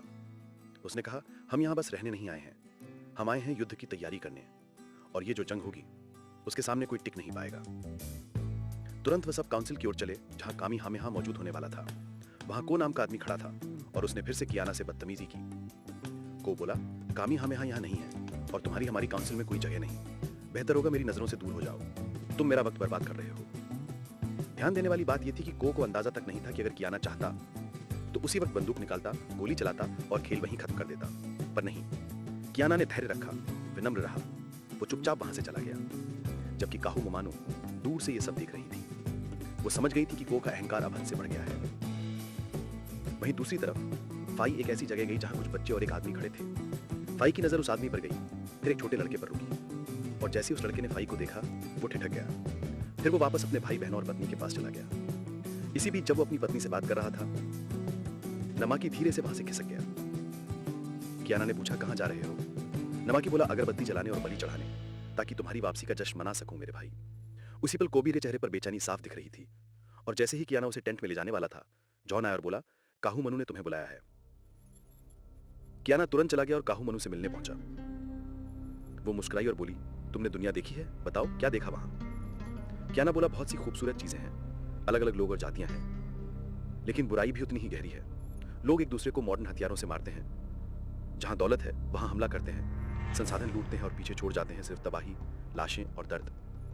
और फिर बोला, और यही सब हमारे साथ भी होगा अगर हमने एकजुट होकर इस बुराई का सामना नहीं किया तो। यह सुनकर काहू मनु चुप रही, फिर धीरे से कियाना को लेकर गई, मोकू की नजरों से बचाकर सीधे कामी हामेहा के पास। उस वक्त कामी हामेहा खेत में टारो लगा रहा था। कियाना ने देखा और हंसते हुए बोला, अरे रुकिए, ये है हमारे ट्राइब का चीफ। काहू मनु मुस्कुराकर चली गई और कामी हामेहा ने कियाना से बात शुरू की। दोनों की बातचीत सुनकर ही समझ आता था कि इनकी केमिस्ट्री तुरंत जम गई है। दोनों एक दूसरे की सोच से प्रभावित हुए। कामेहामेहा कियाना के दिमाग में भरी चालाकियों और योजनाओं को देखकर बहुत प्रभावित हुआ, क्योंकि खुद कामेहामेहा भी एक शानदार रणनीतिकार था। उसने कियाना से कहा, सुनो, हम तुम्हें एक चैलेंज देने वाले हैं। अगर तुम जीत गए तो इसका मतलब हमारे देवता चाहते हैं कि तुम हमारी काउंसिल का हिस्सा बनो, लेकिन अगर हार गए तो माफ करना भाई, फिर हमें वो सिलांट्रो और मीट लाकर देना पड़ेगा। दूसरी तरफ क्यूआ ने अपनी काउंसिल और सारे जनजातीय मुखियाओं को इकट्ठा किया और पूरी कोशिश की कि सबको कामेहामेहा के खिलाफ भड़का दे। लंबी बहस और बार बार जोर देने के बाद भी सारे चीफ अपने पुराने फैसले पर अड़े रहे। उन्होंने साफ कहा किवा, कमेहामेहा इस पद के लिए तुमसे कहीं ज्यादा योग्य है। हम उसके खिलाफ नहीं जाएंगे और ना ही कोई गृहयुद्ध चाहते हैं। किवा को यह बात बिल्कुल पसंद नहीं आई, क्योंकि उसके अंदर जलन और नफरत दोनों भरी हुई थी। लेकिन वो चुप रहा और कुछ नहीं बोला। उधर कियाना आखिरकार कोभी के पास लौटा और उसे अपने टेंट में ले गया। उसी वक्त नमाकी समंदर किनारे बैठा अपनी परेशानियां लहरों से कह रहा था। अगली सुबह कियाना अपने भाइयों को लेकर कमेहामेहा के पास गया ताकि पता चल सके कि ये चैलेंज आखिर है क्या। तो मालूम हुआ कि ये एक रेस थी जिसमें हर आदमी को लकड़ी के स्लेज जैसी चीज पकड़कर एक खड़ी ढलान से नीचे पानी तक फिसलना था। जो सबसे पहले सुरक्षित नीचे पहुंचता वही विजेता। जनजाति के लोग कह रहे थे कभी कोई कमेहामेहा को इस चैलेंज में नहीं हरा पाया, और ये तो कियाना का पहला ही मौका था। सबने अपने स्लेज उठाए और ऊपर खड़े हो गए। जैसे ही सीटी बजी, सब एक साथ नीचे लुढ़क पड़े। रास्ता बहुत खतरनाक था। जमीन पर कंकड़ और पत्थर फैले हुए थे। जैसा अंदाजा था वैसा ही हुआ। एक का स्लेज टूट गया और वो किनारे जा गिरा। थोड़ी देर बाद दूसरे का भी यही हाल हुआ। अब सिर्फ 2 लोग बचे, कियाना और कमेहामेहा। लेकिन कियाना चालाक था। उसने ध्यान से उन दोनों की गलतियां देखी थीं जिनके स्लेज टूटे थे, ताकि वो उन्हें ना दोहराए। साथ ही वो कमेहामेहा की हर मूव को कॉपी कर रहा था। कमेहामेहा उसकी स्टैमिना देखकर दंग रह गया। और फिर आया ट्विस्ट। कियाना ने मामूली अंतर से कमेहामेहा को हरा दिया। वो सबसे पहले पानी में पहुंचा। कमेहामेहा मुस्कुराया और बोला, भाई तुम तो पागल हो, तुमने तो पत्थर या ढलान का ध्यान ही नहीं रखा, सीधा निकल गए। शायद इसी निडरता की वजह से तुम जीत गए कियाना। फिर उसने कहा, स्वागत है योद्धा हमारी काउंसिल में। उसी दिन शाम को कियाना मूकू को उसी जहाज पर लेकर गया जिससे वो आया था। उसने कहा, अगर कमेहामेहा वाकई वही है जिसके बारे में भविष्यवाणी हुई थी तो उसे मेरी मदद की जरूरत पड़ेगी। उसने मूकू को अपने हथियार दिखाए और कहा, ये देखो मूकू, ये राइफल है। ये एक पल में किसी की जबान उखाड़ सकती है और मेरे पास इनकी पूरी खेप है। मूकू उस पल समझ गया कि कियाना के पास कितनी ताकत है। उस रात 4 परछाइयां अंधेरे में चुपचाप निकल पड़ी। वे सीधे उन भंडारों की तरफ जा रहे थे जहां कमेहामेहा का अनाज रखा था। उन्होंने वहां आग लगा दी और वो चारों कोई और नहीं बल्कि किवा और उसके आदमी थे। सुबह सब हैरान थे कि आग किसने लगाई। किसी को कुछ पता नहीं था, लेकिन कियाना जानता था। उसने साफ कहा, ये किवा का ही काम है। कमेहामेहा बोला, मैं अपने कजिन से जंग नहीं कर सकता। कियाना ने समझाया, राजा कहेली कभी भी हमला कर सकता है। इससे पहले कि वो करे, हमें सब द्वीपों को एकजुट करना होगा। मतलब पहले किवा को खत्म करना पड़ेगा। तभी कोभी बोली, हम ऐसा नहीं करेंगे, इसका कोई और रास्ता भी हो सकता है। मैं खुद उससे बात करूंगी, वो मेरा बचपन का दोस्त है, जरूर मानेगा। मैं शांति बनाने की कोशिश करती हूँ। कियाना बोला, ठीक है, मैं भी तुम्हारे साथ चलूंगा। कमेहामेहा ने अपनी पत्नी काहुमानू की ओर देखा और राय पूछी। वो बोली, कोभी सही कह रही है, पहले शांति की कोशिश करनी चाहिए। और सभी ने उस बात पर सहमति जताई। इसी बीच हवाई के अंदरूनी हिस्से में काऊ रेगिस्तान के पास हम देखते हैं क्यूआ को, जो आग के पास बैठा है। भविष्यवक्ता उसके पास आती है और वो उससे अपने पिता का मुकुट मांगता है। फिर वो अपने पिता का मुकुट उठाकर आग में फेंक देता है और जला देता है। बोलता है, अब से मैं सिर्फ अपने लिए काम करूंगा, चाहे कीमत जो भी हो। दूसरी तरफ आहू के राज्य में काहिली भी आग के पास बैठा है। उसके लोग मछली लेकर आते हैं और एक पुरोहित उसे ताकत देने के लिए मंत्र पढ़ता है और एक खास पेय बनाता है। जब काहिली उसे पीता है तो उसे भविष्य की मंद मंद झलकियां दिखती हैं कि उसका बेटा कुपी जंगल में अपने दोस्त के साथ है। दोस्त ने पूछा, तुम्हारे पिता इतने जिद्दी क्यों हैं राज परिवारों को मिटाने पर? कुपी बोला, मुझे भी नहीं पता। दोस्त बोला, तुम्हारा पिता रास्ता भटक गया है, मुझे लगता है तुम राजा बनो। तुम्हारे पास ताकत है, बुद्धि है और लोगों का भरोसा है। तुम्हारे पिता की समर्थन माउई और आहू में कम हो रही है। जो अब भी उसे प्यार करते हैं वे कम हैं, सभी तुम्हें चाहते हैं। पर कुपी ने इनकार कर दिया। कोहला हवाई में हमने नाही को ट्रेनिंग करते देखा। उसकी पत्नी हैकी आई और बोली, मैं भी लड़ना सीखना चाहती हूं, क्या तुम सिखा सकोगे? नाही ने हामी भरी और उसे लड़ाई सिखाने लगा। हैकी ने कहा, जब से कियाना लौटा है कोभी बदल गई है, बहुत चुप हो गई है। इसी बीच कियाना किसी और जगह अपनी राइफलें साफ कर रहा था। अचानक कोभी अंदर आई और बोली, पूरा दिन तुम इन हथियारों के साथ बिताते हो, अब तो तुम्हारे कपड़े भी अजनबियों की तरह हो गए हैं। कियाना ने कुछ नहीं कहा और चला गया। उसी समय जहाज से बड़ी मात्रा में राइफलें उतारी जा रही थीं और समुद्र तट पर जमा की जा रही थीं। मौकू वहां था और उसने कियाना से कहा, तुम अपने लोगों से कहो खूब सारा खाना जमा कर लें क्योंकि जंग का वक्त आ गया है। जहाज का कप्तान भी वहां था और उसने पूछा, तुम्हारा चंदन का व्यापार कैसा चल रहा है? कियाना ने कहा, धैर्य रखो, सब ठीक हो जाएगा। कप्तान बोला, जंग में अपना ध्यान रखना कियाना, तुमको जिंदा रहना होगा। कियाना मुस्कुराया और बोला, चिंता मत करो, मुझ पर कुछ भी नहीं असर करेगा। उधर कुपुलेई अपने पिता कहाकिली से मिलने गया और बोला, मावी कभी सबसे बड़ा राज्य था और लोगों का विश्वास था, पर धीरे धीरे तुमने बाकी सभी शाही घरानों को नष्ट किया और मुझे यह पसंद नहीं आता। हम अपने राज्य का नाम कलंकित नहीं कर सकते। पिता ने कहा, तुम सही कह रहे हो, हमारा फर्ज है माउई को सुरक्षित रखना। फिर उसने वहां लटक रहे 2 लोगों को दिखाया और कहा, इन लोगों ने मुझे मारने की कोशिश की, इसलिए मैं इन्हें जीने दूंगा पर कष्ट में मरने दूंगा। और तुमने खुद कहा कि माउई की सुरक्षा सबसे जरूरी है, देश की रक्षा के लिए हमें ऐसे गद्दारों को मिटा देना होगा। फिर वो वहां से चला गया। लटक रहे कैदी में से एक ने कुपी से कहा, तुम्हारा पिता बेहद निर्दयी है। कुपी ने एक चाकू निकाला और उस आदमी की तकलीफ को खत्म कर दी। थोड़ी देर बाद कियाना काहू मानू के पास गया जो जहाज की ओर देख रही थी और बोला, मैं तुमसे बात करना चाहता हूं। उसने उसे बैठाया और कहा, आज सुबह तुमने कहा था कि हमें क्यूआ से बात करके शांति का मौका देना चाहिए, पर मैं इस बात से सहमत नहीं हूं। हमें रक्त रंजित युद्ध चाहिए ताकि क्यूआ अपनी सजा पाए। उससे बात करना सबसे बड़ी भूल होगी। काहू मानू ने कहा, कम से कम एक बार उससे बात करने की कोशिश करो। अगर लोगों के लिए नहीं तो मेरे लिए करो। तो कियाना अपनी पत्नी के साथ काऊ रेगिस्तान की ओर निकल पड़ा ताकि क्यूआ से मिले और बातचीत करे। जैसे ही वो काले रेगिस्तान के नजदीक पहुंचे, क्यूआ के लोगों ने उन्हें घेर कर रोक लिया। काहू मानू ने आवाज लगाई, जाओ कहो क्यूआ को कि उसका कजिन शांति के लिए आया है। एक आदमी दौड़ा और क्यूआ को बुलाया। क्यूआ आया और बोला, काफी समय हो गया तुम्हारे आने में। वो बोली, मैं बात करने आई हूं। और उसने एक सफेद पत्थर निकाला। कहती है, मैं शांति का प्रस्ताव लेकर आई हूं। चलो जो भी तुम और कामी हमें चल रहा है उसे सुलझा देते हैं ताकि हम बैठकर बातचीत कर सकें। क्यूआ ने कहा, अगर कामी हमें यहाँ शांति चाहता है तो मैं भी तैयार हूं, पर वह युद्ध के देवता का खिताब धारण करता है और वो मुझे सौंपना होगा। अगर वो नहीं देता तो युद्ध होगा। काहू मानू ने समझाने की कोशिश की, अगर हम यूं लड़ते रहे तो काहाकिली हमें कुचल देगा और संपूर्ण हवाई पर राज करेगा। कृपया मान जाओ। पर क्यूआ ने साफ इनकार कर दिया। कियाना ने अपनी पत्नी की तरफ देखा और कहा, मैंने शुरू से कहा था यह आदमी सहमत नहीं होगा और फिर भी तुम उसे शांति का प्रस्ताव दिया। ऐसे आदमी को हटाना ही होगा। उसने अपनी पिस्तौल निकाली और क्यूआ की तरफ निशाना लगा लिया। क्यूआ बोला, मुझे गोरे पराई लोगों के हथियारों का डर नहीं, युद्ध आ रहा है। कियाना गुस्से में आया पर खुद को रोक लिया और नहीं चला सका। क्यूआ ने कहा, तुम्हारा पिता एक महान आदमी था पर तुमने उसका नाम कलंकित कर दिया। हम जल्द ही मैदान में मिलेंगे। फिर वो अपने साथियों के साथ वहां से निकल गया। को भी कियाना से नाराज थी और बोली, तुम 2 मिनट भी चुप नहीं रह सके? क्यों तुम्हें बीच में आना पड़ा और योजना बिगाड़ दी? हम शांति समझौते कर सकते थे। उसी वक्त टोनी एक बड़े हथियारों के खेप के साथ पहुंचा। उसने सबको एक एक करके राइफल दी और सिखाने लगा कि इसे चलाया कैसे जाता है। पहले इसे साफ करो, फिर बारूद भरो, फिर निशाना लगाओ और ट्रिगर दबाओ। उधर कियोबा फिर से उस भविष्यवक्ता औरत के पास पहुंचा। वो बोला, कियाना हथियार लेकर आया है पर मैं नहीं डरता। मैं अपने पूर्वजों को पुकारूंगा ताकि वो इस युद्ध में मेरी मदद करें। भविष्यवक्ता ने कहा, मेरे बेटे, चाहे तुम कुछ भी कर लो, तुम उन्हें नहीं हरा पाओगे। उनके पास युद्ध के देवताओं का आशीर्वाद है, इसीलिए तुम्हारे पिता कभी नहीं हारे और अब भी वही शक्ति उनके साथ है।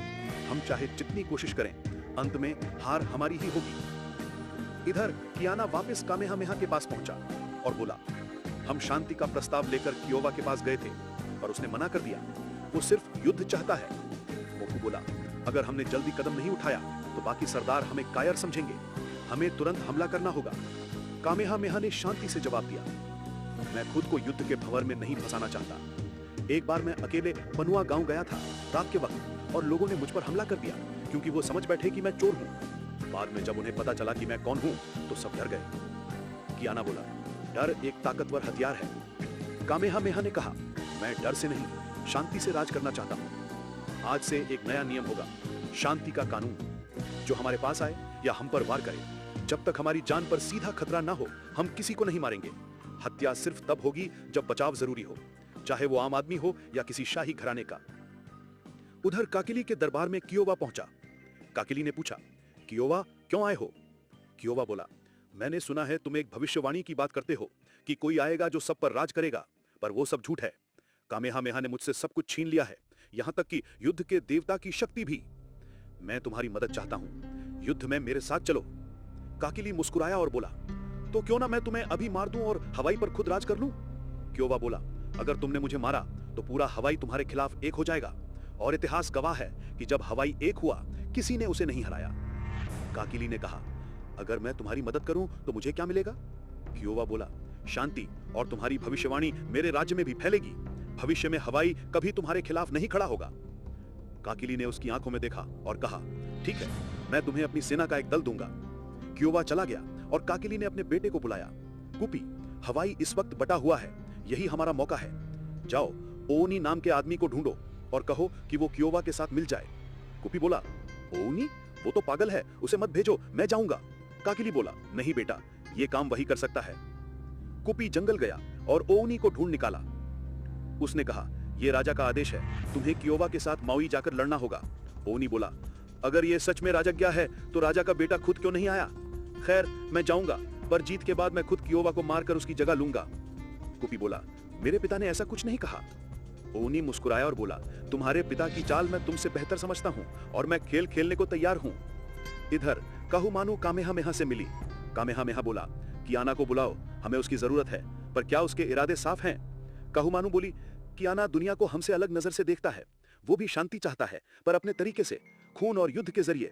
कामेहामेहा ने पूछा, क्या तुम उस पर भरोसा करती हो? वो बोली, मुझे यकीन है कि वो सही फैसला करेगा। इसके बाद कामेहामेहा चला गया। काहुमानू के पिता आए और बोले, कामेहामेहा हमेशा तुम्हारी सुनता है, तुम्हारे कारण ही कियाना और कामेहामेहा साथ हैं, और जब तक ये दोनों साथ हैं कोई इन्हें नहीं तोड़ सकता।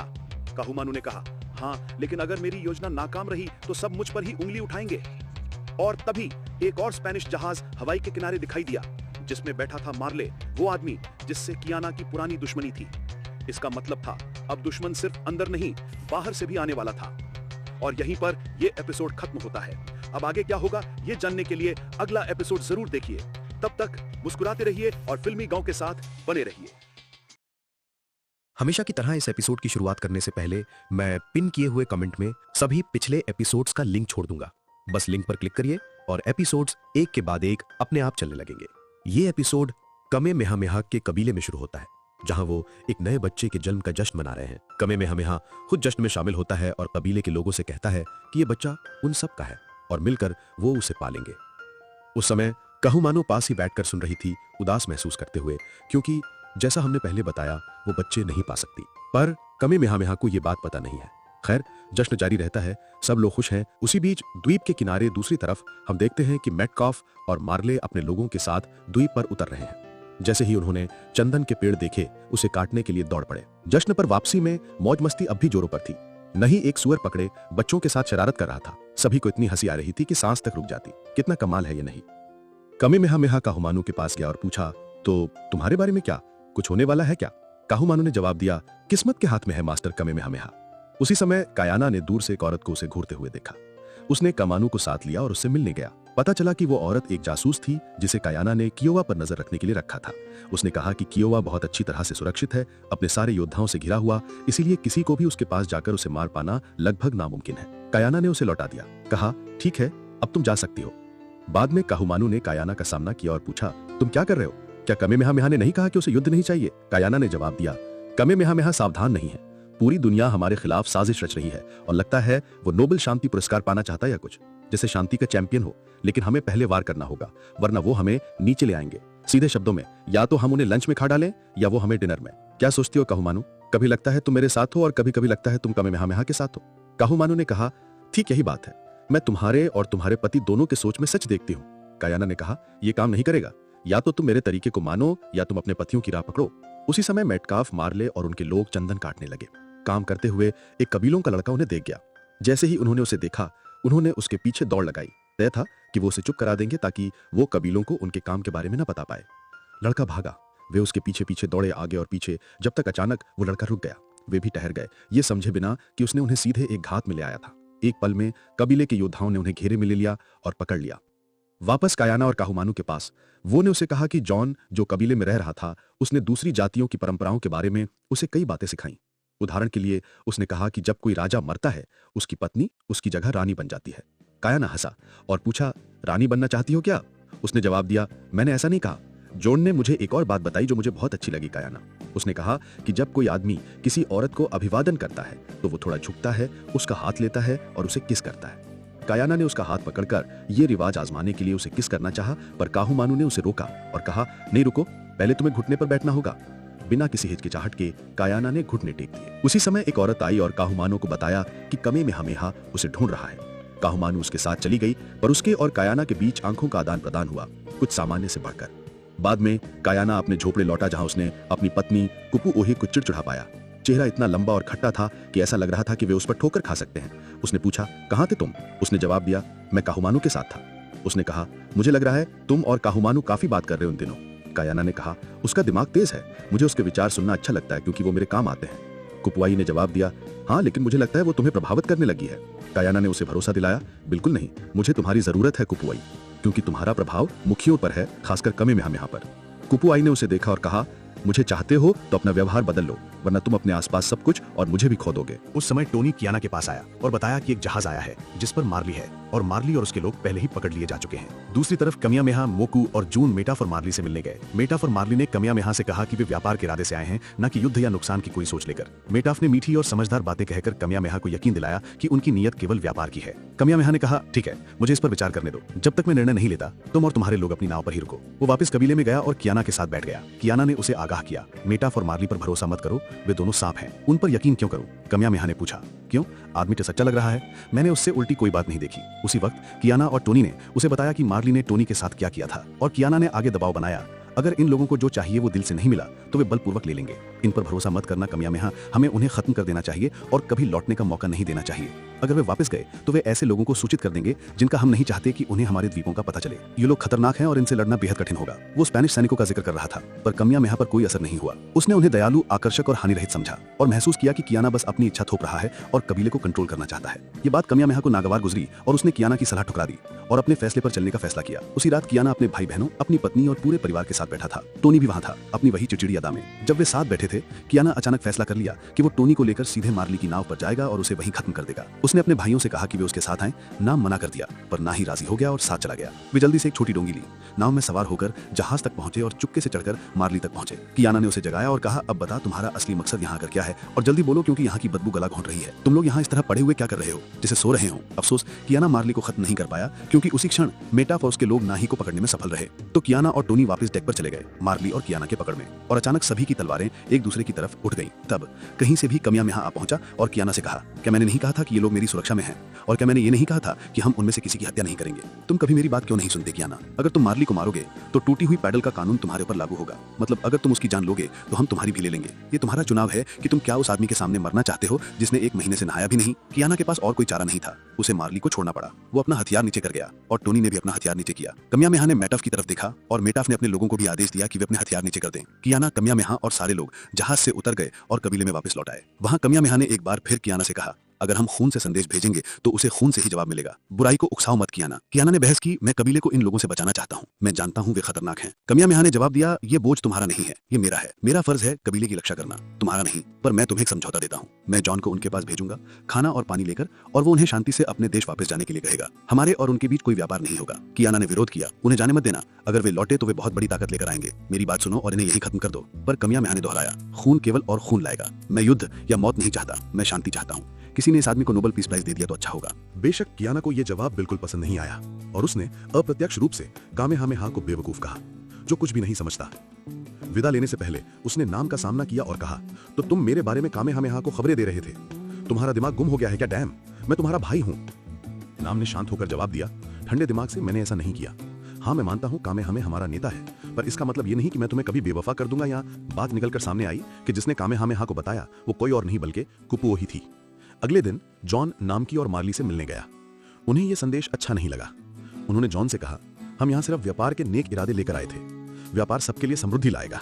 जॉन ने उत्तर दिया, मैं तो बस हुक्म ला रहा हूं, भरोसा करो, अपना खाना और पानी ले लो और यहां से चले जाओ। कामेहामेहा वास्तव में तुमसे पसंद रखता है, पर वो मानता है कि तुम्हारे और हमारे बीच व्यापार सफल नहीं होगा, तो कृपया कोई झगड़ा होने से पहले चले जाओ। उन्हें यह जवाब अच्छा नहीं लगा। उनमें से एक ने जॉन से फुसफुसाया, यहां कोई खजाना दफन है, और चलते बने, पर उसके चेहरे पर केवल शैतानी नीयत झलक रही थी।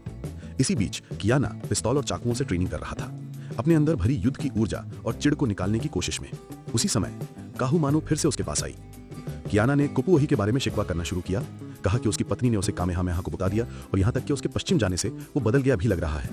काहूमानू ने पूछा, क्या ये सच है? क्या उसने तुम्हें बदल दिया? कियाना ने माना, हाँ ये सच है। उस यात्रा ने मेरी आंखें खोल दी कई बातों पर, ऐसी बातों पर जो हमारे देवी देवता कभी समझा नहीं पाएंगे। काहूमानू ने कहा, मुझे दिख रहा है कि आने वाला समय बहुत कठिन होगा, कृपया कामेहामेहा के सामने मेरा साथ देना। उसी पल कियाना ने उसका हाथ लिया और फिर से उसे चूमा, और फिर वो पास आकर एक दूसरे की ओर झुके। दोनों ने एक दूसरे में तारीफ देखी। अचानक उन्होंने फिर से अपनी नाव को करीब आता देखा, पर इस बार ये एक ऐसे गांव की तरफ बढ़ रही थी जहां केवल नागरिक थे, योद्धा नहीं। कियाना हैरान था क्योंकि उन्हें पहले ही जाने का कहा गया था। वो तेजी से उस गांव की तरफ भागा जो कि उसी जगह पर था जहां वी रहती थी। गांव के सभी लोग दूर से उस जहाज को देखकर आश्चर्य में थे। यह विशालकाय जहाज क्या है? वे मंत्रमुग्ध हो गए। जहाज पर किसी ने शंख बजाया ताकि दल को बंदूकें संभालने के लिए बुलाया जा सके। उसी समय मेटाफ ने अपने सभी लोगों को तोपों में कील भरने का आदेश दे दिया। मार्ली ने उससे कहा, कप्तान शांत हो जाओ, ऐसा मत करो। पर पर मैटैफ ने यह करने की ठान ली। इसी बीच गांव वालों ने शंख की आवाज सुनी और सोचा कि जहाज मजीक बजा रहा है। वे प्रसन्न थे, इतनी बड़ी पोत देखकर चकित और खुश। दूसरी तरफ काहुमानू दौड़ते हुए मोकू के पास गई और उसे सब कुछ बताया। मोकू ने तुरंत योद्धाओं को इकट्ठा होने का आदेश दे दिया। कामेहामेहा ने जब खतरा देखा तो उसने स्वीकार किया कि कियाना शुरू से सही था। उसी समय वही ज्योतिषी ताला, जिसे कियाना ने शुरुआत में देखा था, विलाप करते हुए मौन कर रही थी और सचमुच भयानकता टूट पड़ी। मैटैफ ने अपने लोगों को आदेश दिया कि वो गांव के निहत्थे नागरिकों पर सीधे तोप चलाएं। वी ने जो हो रहा था समझते हुए सबको भागने को चिल्लाया, पर बहुत देर हो चुकी थी। तोपें चलीं, कीलें लोगों के शरीरों में चुभ गईं। कई एकदम मर गए, कई घोर रूप से घायल हुए। वी जल्दीबाजी में बचाने दौड़ी जो भी बच सकती थी। उसने एक छोटी लड़की को देखा जो सीधे तोपों के सामने खड़ी थी। वो उस तक पहुंची, उसे अपनी बाहों में समेट लिया और अपने शरीर से ढाल बनी। वी खुद भी मलबे के टुकड़ों से छलनी हो गई। नरसंहार के बाद मैटैफ ने अपने लोगों को रोका और कहा, अब बस चलो। पर जाने से पहले वो मार्ली की ओर मुड़ा और कहा, तुमने मुझे बहुत नुकसान पहुंचाया, नीचे कूद जाओ। उसने मार्ली को मजबूरी में जहाज से नीचे कूदने को कहा। मजाक उड़ाते हुए कहा, सोचो जब कियाना और कामेहामेहा तुम्हें पकड़ेंगे तब क्या हाल होगा तुम्हारा। उस बीच कियाना गांव पर पहुंच गया, पर अभी भी दूरी पर था। दूर से उसने गांव को आग में डूबा देखा। शव चारों ओर पड़े थे। उसने विनाश को देखा, आंखों में ज्वलंत दुख लिए, पर साथ ही मौन प्रतिज्ञा भी की बदला लेने की उन लोगों के खिलाफ जिन्होंने ये कहर मचाया। एपिसोड 8 की शुरुआत में हमने तट के साथ समुद्र का पानी खून से लाल होते देखा था। लोग या तो गंभीर रूप से घायल थे या मर चुके थे, और कायाना का परिवार बच निकले लोगों की मदद के लिए हर संभव कर रहा था। नमके ने महसूस किया कि हमले में गोलियां भी चलाई गई थीं। थोड़े ही समय बाद कायाना आगे बढ़ा और वाई के परिवार को उनकी मौत पर शोक करते पाया, तो वो उन्हें सांत्वना देने गया। तभी राजा नलक अम्मेहा अपने सैनिकों के साथ पहुंच गया। जैसे ही कायाना ने उसे देखा, उसका खून उबल उठा और वो उसकी ओर बढ़ा, पर कुकुई ने उसे रोका और कहा, अभी नहीं, यहाँ कोई कार्रवाई हमारे पक्ष में नहीं होगी। पर कुकुई के साथ चल दिया। कामेहामेहा खुद अपनी जनता के नुकसान से टूट गया था। बाद में कायाना काउंसिल में गया और घोषणा की, 28 मरे हैं और कौन जाने कितने घायल भी मर जाएंगे। ये सब तुम्हारी वजह से हुआ है। मोकू ने जवाब दिया, किसी को पता नहीं था कि ऐसा होगा। कायाना ने तंज कसा, मैंने कहा था कि इन्हें निपटाना चाहिए था। मोकू ने बहस की, तुम भगवान नहीं हो। कायाना ने कहा, यह भगवान की बात नहीं है, यह तुम्हारी गलती है क्योंकि तुमने हथियारबंद लोगों को जाने दिया। मोकू ने पलट कर कहा, शायद इसलिए कि तुमने उन्हें डरा दिया, इसलिए उन्होंने ऐसा किया। कायाना ने मोकू को पकड़ा, पर जब उसने काहामुनु को देखते देखा तो उसने छोड़ दिया। कामेहामेहा ने उसे शांत रहने को कहा। काहामुनु ने कामेहामेहा और मोकू के साथ उनका पीछा किया और उन्होंने उन्हें जाते देखा। उसने कायाना से कहा, हमारे साथ अभी भी बहुत कुछ करना बाकी है, अब हमें छोड़कर मत जाओ। कायाना ने कहा, कामेहामेहा लोगों को जोखिम में डाल रहा है। उसने जवाब दिया, तुम्हारा तरीका सही था पर खतरनाक भी था, इसलिए किसी ने भविष्यवाणी नहीं की कि क्या होगा। कायाना ने कहा, तुम जानती हो कि युद्ध आ रहा है। उसने कहा, मुझे कामेहामेहा के साथ रहना होगा। कायाना ने उसे चेतावनी दी, तो तैयार रहो, और निकल पड़ा। उस रात कामेहामेहा ने काहामुनु से पूछा, क्या मैंने गलत किया कि मैंने कायाना की नहीं सुनी? कामेहामेहा ने कहा, मेरी बातों की गलतफहमी के कारण मेरे लोग दंडित हुए और ये अन्यायी है। काहामुनु उलझन में थी, नहीं जानती थी कि उसे कैसे सहारा देना है, और कामेहामेहा मृतकों के लिए गहरे शोक के साथ बाहर चला गया। इसी बीच कायाना ने अपने घर वालों से कहा, हम यहाँ और ज्यादा नहीं रह सकते। ना ही सहमत हुआ, पर कुपुई और हेक ने विरोध किया। ना ही ने कहा, हम जगह जगह कूदते नहीं रह सकते। फिर कायाना की ओर देखा और कहा, पहले मैं तुम्हारे पीछे इसलिए चला क्योंकि मुझे लगा तुम कुछ भी नहीं डरते, इसलिए मैं तुम्हारे साथ खड़ा रहा, पर अब तुम ऐसे हो। जब वो दुनिया में गया था, नाही ने सोचा था कायाना और बहादुर लौटेगा, पर उसके बदले वो डर से भरा लौट आया था। नाही ने कहा, मैं नहीं जा रहा, मैं यहीं रुक कर जो भी होगा सामना करूंगा। कायाना ने कहा, कल सुबह हम जा रहे हैं और तुम हमारे साथ आओगे, पर नाही ने मना कर दिया और चला गया। काफी समय बाद कायाना क्रोध से भर रहा था जब कुपुई उसके पास आई। उसने कहा, मैंने कामेहामेहा के साथ खड़ा होना सही नहीं किया, मुझे तुम्हारे साथ खड़ा होना चाहिए था। अगर मैं खड़ी रहती तो शायद हमारे लोग बच जाते। जब से तुम वापस आए हो तुम बहुत बदल गए हो। कायाना ने कहा, और तुम भी बदल गई हो। कुपुई ने कहा, हम साथ में मजबूत थे। इधर मॉई कबीले में हमने कोली को उसके प्रेमी चैड के साथ देखा, जो अपने वतन किंगडम ऑफ मॉई लौटने का निर्णय कर चुका था। चैड ने कहा, मेरे परिवार ने पीढ़ियों से तुम्हारे परिवार की सेवा की है, पर मैं जा रहा हूँ क्योंकि तुम्हारा पिता दीवाना सा हो रहा है। कोली ने जवाब दिया, मेरे पिता ठीक हैं। चैड ने कहा, जब वक्त आएगा तुम देखोगे। कोली ने कहा, मैंने उसकी आंखों में बदलाव देखा है, वो बस परेशान है और कुछ नहीं होगा। उसके बाद कोली अपने पिता से मिलने चला गया। जंगल में हेक मृतकों की याद में पौधे लगा रही थी और उनके लिए प्रार्थना कर रही थी। ना ही उसके पास आया और दोनों ने फैसला किया कि वो जाना नहीं चाहते और किसी दूसरे कबीले में चले जाएंगे। उसने पूछा, क्या मौत हमारे लिए आ रही है? नाही ने कहा, एक योद्धा के लिए मौत हमेशा दरवाजे पर रहती है, पर अब मैं और लड़ना नहीं चाहता, मैं बस तुम्हारे साथ रहना चाहता हूँ। जंगल के दूसरे हिस्से में किया अपुनुई के साथ पहुंचा। अपुनुई मोई कबीले का निडर योद्धा था। उसने अपने लोगों को आसपास के पेड़ काटने का आदेश दिया और कहा कि अगर वे कमेहामेहा के किसी भी आदमी को पाएं तो उन्हें पकड़कर उसके पास लाएं, क्योंकि पेड़ों की कटाई उन्हें बाहर खींच देगी। लोग काम पर लग गए। कुल्हाड़ियों और आरियों की आवाज जंगल में गूंजी और हैक और नाही तक पहुंची। वे चुपके से आगे बढ़े और छुपकर झांका, जहां उन्होंने देखा कि किया कमेहामेहा के पुरोहितों को बंधक बनाए हुए है। किया ने घोषणा की, मैं सच्चा राजा हूं इन जंगलों और तुम सबका। किया ने कहा, मैं तुम्हें दंडित करने के लिए यहां बुलाया हूं। उसी पल हैक और नाही सबको बचाने के लिए लौट रहे थे, पर मौई योद्धाओं ने उन्हें पकड़ लिया। उनके नेता उपनुई आगे आया और कहा, नाही, कयाना का भाई, मैंने सुना कयाना मर गया था, पर अगर वो जिंदा है तो ये उसे मारने का बढ़िया मौका है। उन्हें दोनों को किया के पास घसीटा गया। जैसे ही नाही ने किया को देखा, उसका क्रोध भड़क उठा और उस पर हमला कर दिया। नाही ने किया को पकड़ा और पीटना शुरू कर दिया, पर किया कोई आसान विरोधी नहीं था। अपनी कला का प्रयोग करके उसने नाही के वारों से बचा, पलटवार किया और आखिरकार उसे पकड़ लिया। उसका गला मोड़ा और उसे तुरंत मौत दे दी। फिर उसने एक विशाल पत्थर उठाया। वहीं उपनुई ने हैक को आगे लाया। किया ने हैक की आंखों के सामने नाही का खोपड़ी कुचल दिया। हैक बुरी तरह टूट गई, अंदर से चूर। कियुआ करीब झुका और कहा, कामयामेहा को बता दो, मौत का खेल शुरू हो गया है। झूठे देवों जैसे कयाना भी उसे बचा नहीं पाएंगे। कुछ देर बाद उपनुई ने हैक पर हमला किया। वो बाद में लौट आई, नहाकर खुद को साफ करके फिर अपने कबीले में वापस चली गई, कमजोर और कांपती हुई, और बताया कि कियोआ के साथ उपनुई था और नाही मर चुका है। कयाना और नमाके वहां दौड़े, जबकि कोपू हैक के पास रहीं उसे सांत्वना देने के लिए। बाद में कयाना और नमाके पहुंचे और नाही की बेजिंदगी देखी। कयाना टूट गया, अपने भाई की मौत से बिखर गया। नाम ने उसे संभालने की कोशिश की। उस रात उन्होंने नाही की हड्डियों को दफन के लिए तैयार किया। नमाके ने हड्डियों को एक बंडल में रखा और कयाना को सौंप दिया। भाइयों ने एक आखिरी बार गले लगाया, फिर कयाना चला गया और भोर तक चलता रहा। एक दूर के पहाड़ पर चढ़ा, वहां उसने अपने भाई की अस्थियां रखी और वादा किया, मैं कसम खाता हूं कि जिसने मेरे भाई को मारा है उसकी हाथ मैं काट डालूंगा, चाहे जो भी हो। और वो दुख में हिमालयों तक चिल्लाया।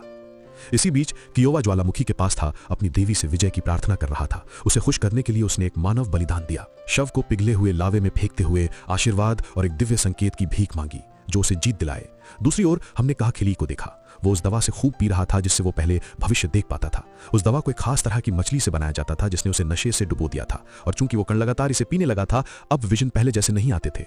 वो तालाब के मंदिर की पवित्र हड्डियों के पास बैठा, उनसे किसी संकेत की उम्मीद में पूछा, पर हड्डियों ने कुछ नहीं दिया, तो उसने उन्हें तोड़ना शुरू कर दिया। कुली अपने पिता की हालत देखकर व्यथित था। उसने कहा, पिता, वो दवा तुम्हें निगल चुकी है। किली ने उसे धकेला और हड्डियां तोड़ते रहे। कुली ने पागल पिता को इस पागलपन से मुक्त करने के लिए चाकू उठाकर वार करने की कोशिश की, पर काहखिली ने उसका हाथ पकड़ा, चाकू छीनकर अपने ही बेटे को छुरा मार दिया, उसे मार डाला।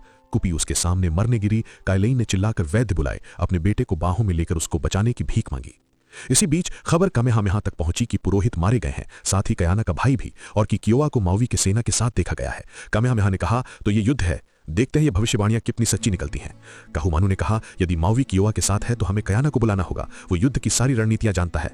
पर कामयामेहा ने जवाब दिया, हमें कयाना या उसकी बंदूकों की जरूरत नहीं, हम युद्ध के देव की शक्ति से जीतेंगे। और वो चला गया।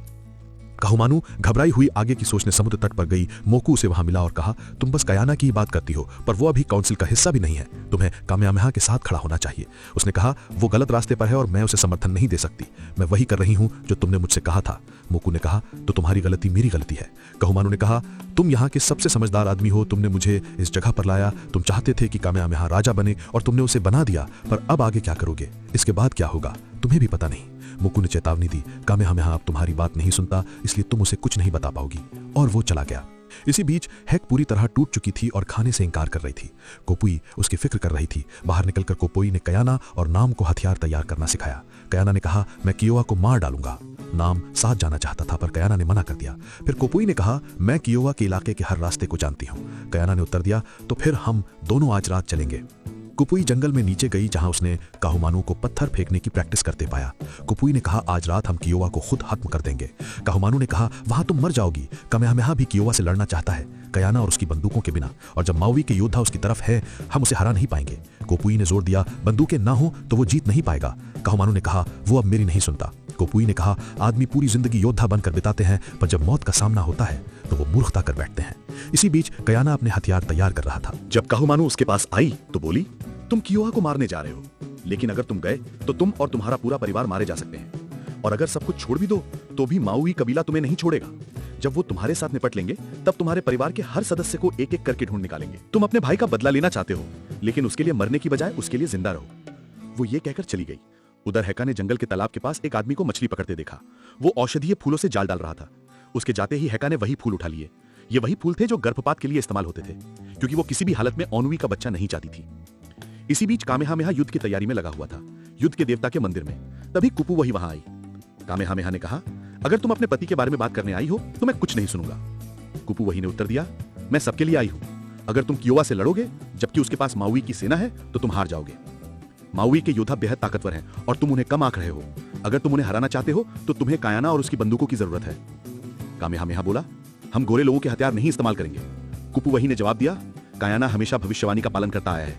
वो पूरी दुनिया घूम कर लौटा है और आखिर में ये बंदूकें लेकर आया है। शायद भगवान ने ही इन्हें तुम्हारे लिए भेजा हो। वो ये कहकर चली गई और कामेहामेहा वहीं खड़ा सोचता रह गया। रात को कायाना जंगल में बैठा आने वाले कल के बारे में सोच रहा था। अंधेरा घिरते ही वो कामेहामेहा से मिला, जो नाही की मौत से टूटा हुआ था और बदला लेने की आग में जल रहा था। कायाना ने कहा, मैं अपने परिवार से उतना ही प्यार करता हूं जितना चांद से, लेकिन मैं उन्हें एक सही घर भी नहीं दे सका, ना एक न्यायी राजा के नीचे जगह, और अब नाही की मौत के बाद मैं उन्हें बचा भी नहीं पाया। ये सब मेरी गलती है। कामेहामेहा बोला, मैं भी अच्छा राजा बनना चाहता था, सबके लिए अच्छा करना चाहता था, लेकिन अब अपने ही लोगों का खून मेरे हाथों पर है। मेरे चाचा ने मुझे युद्ध का देवता दिया था।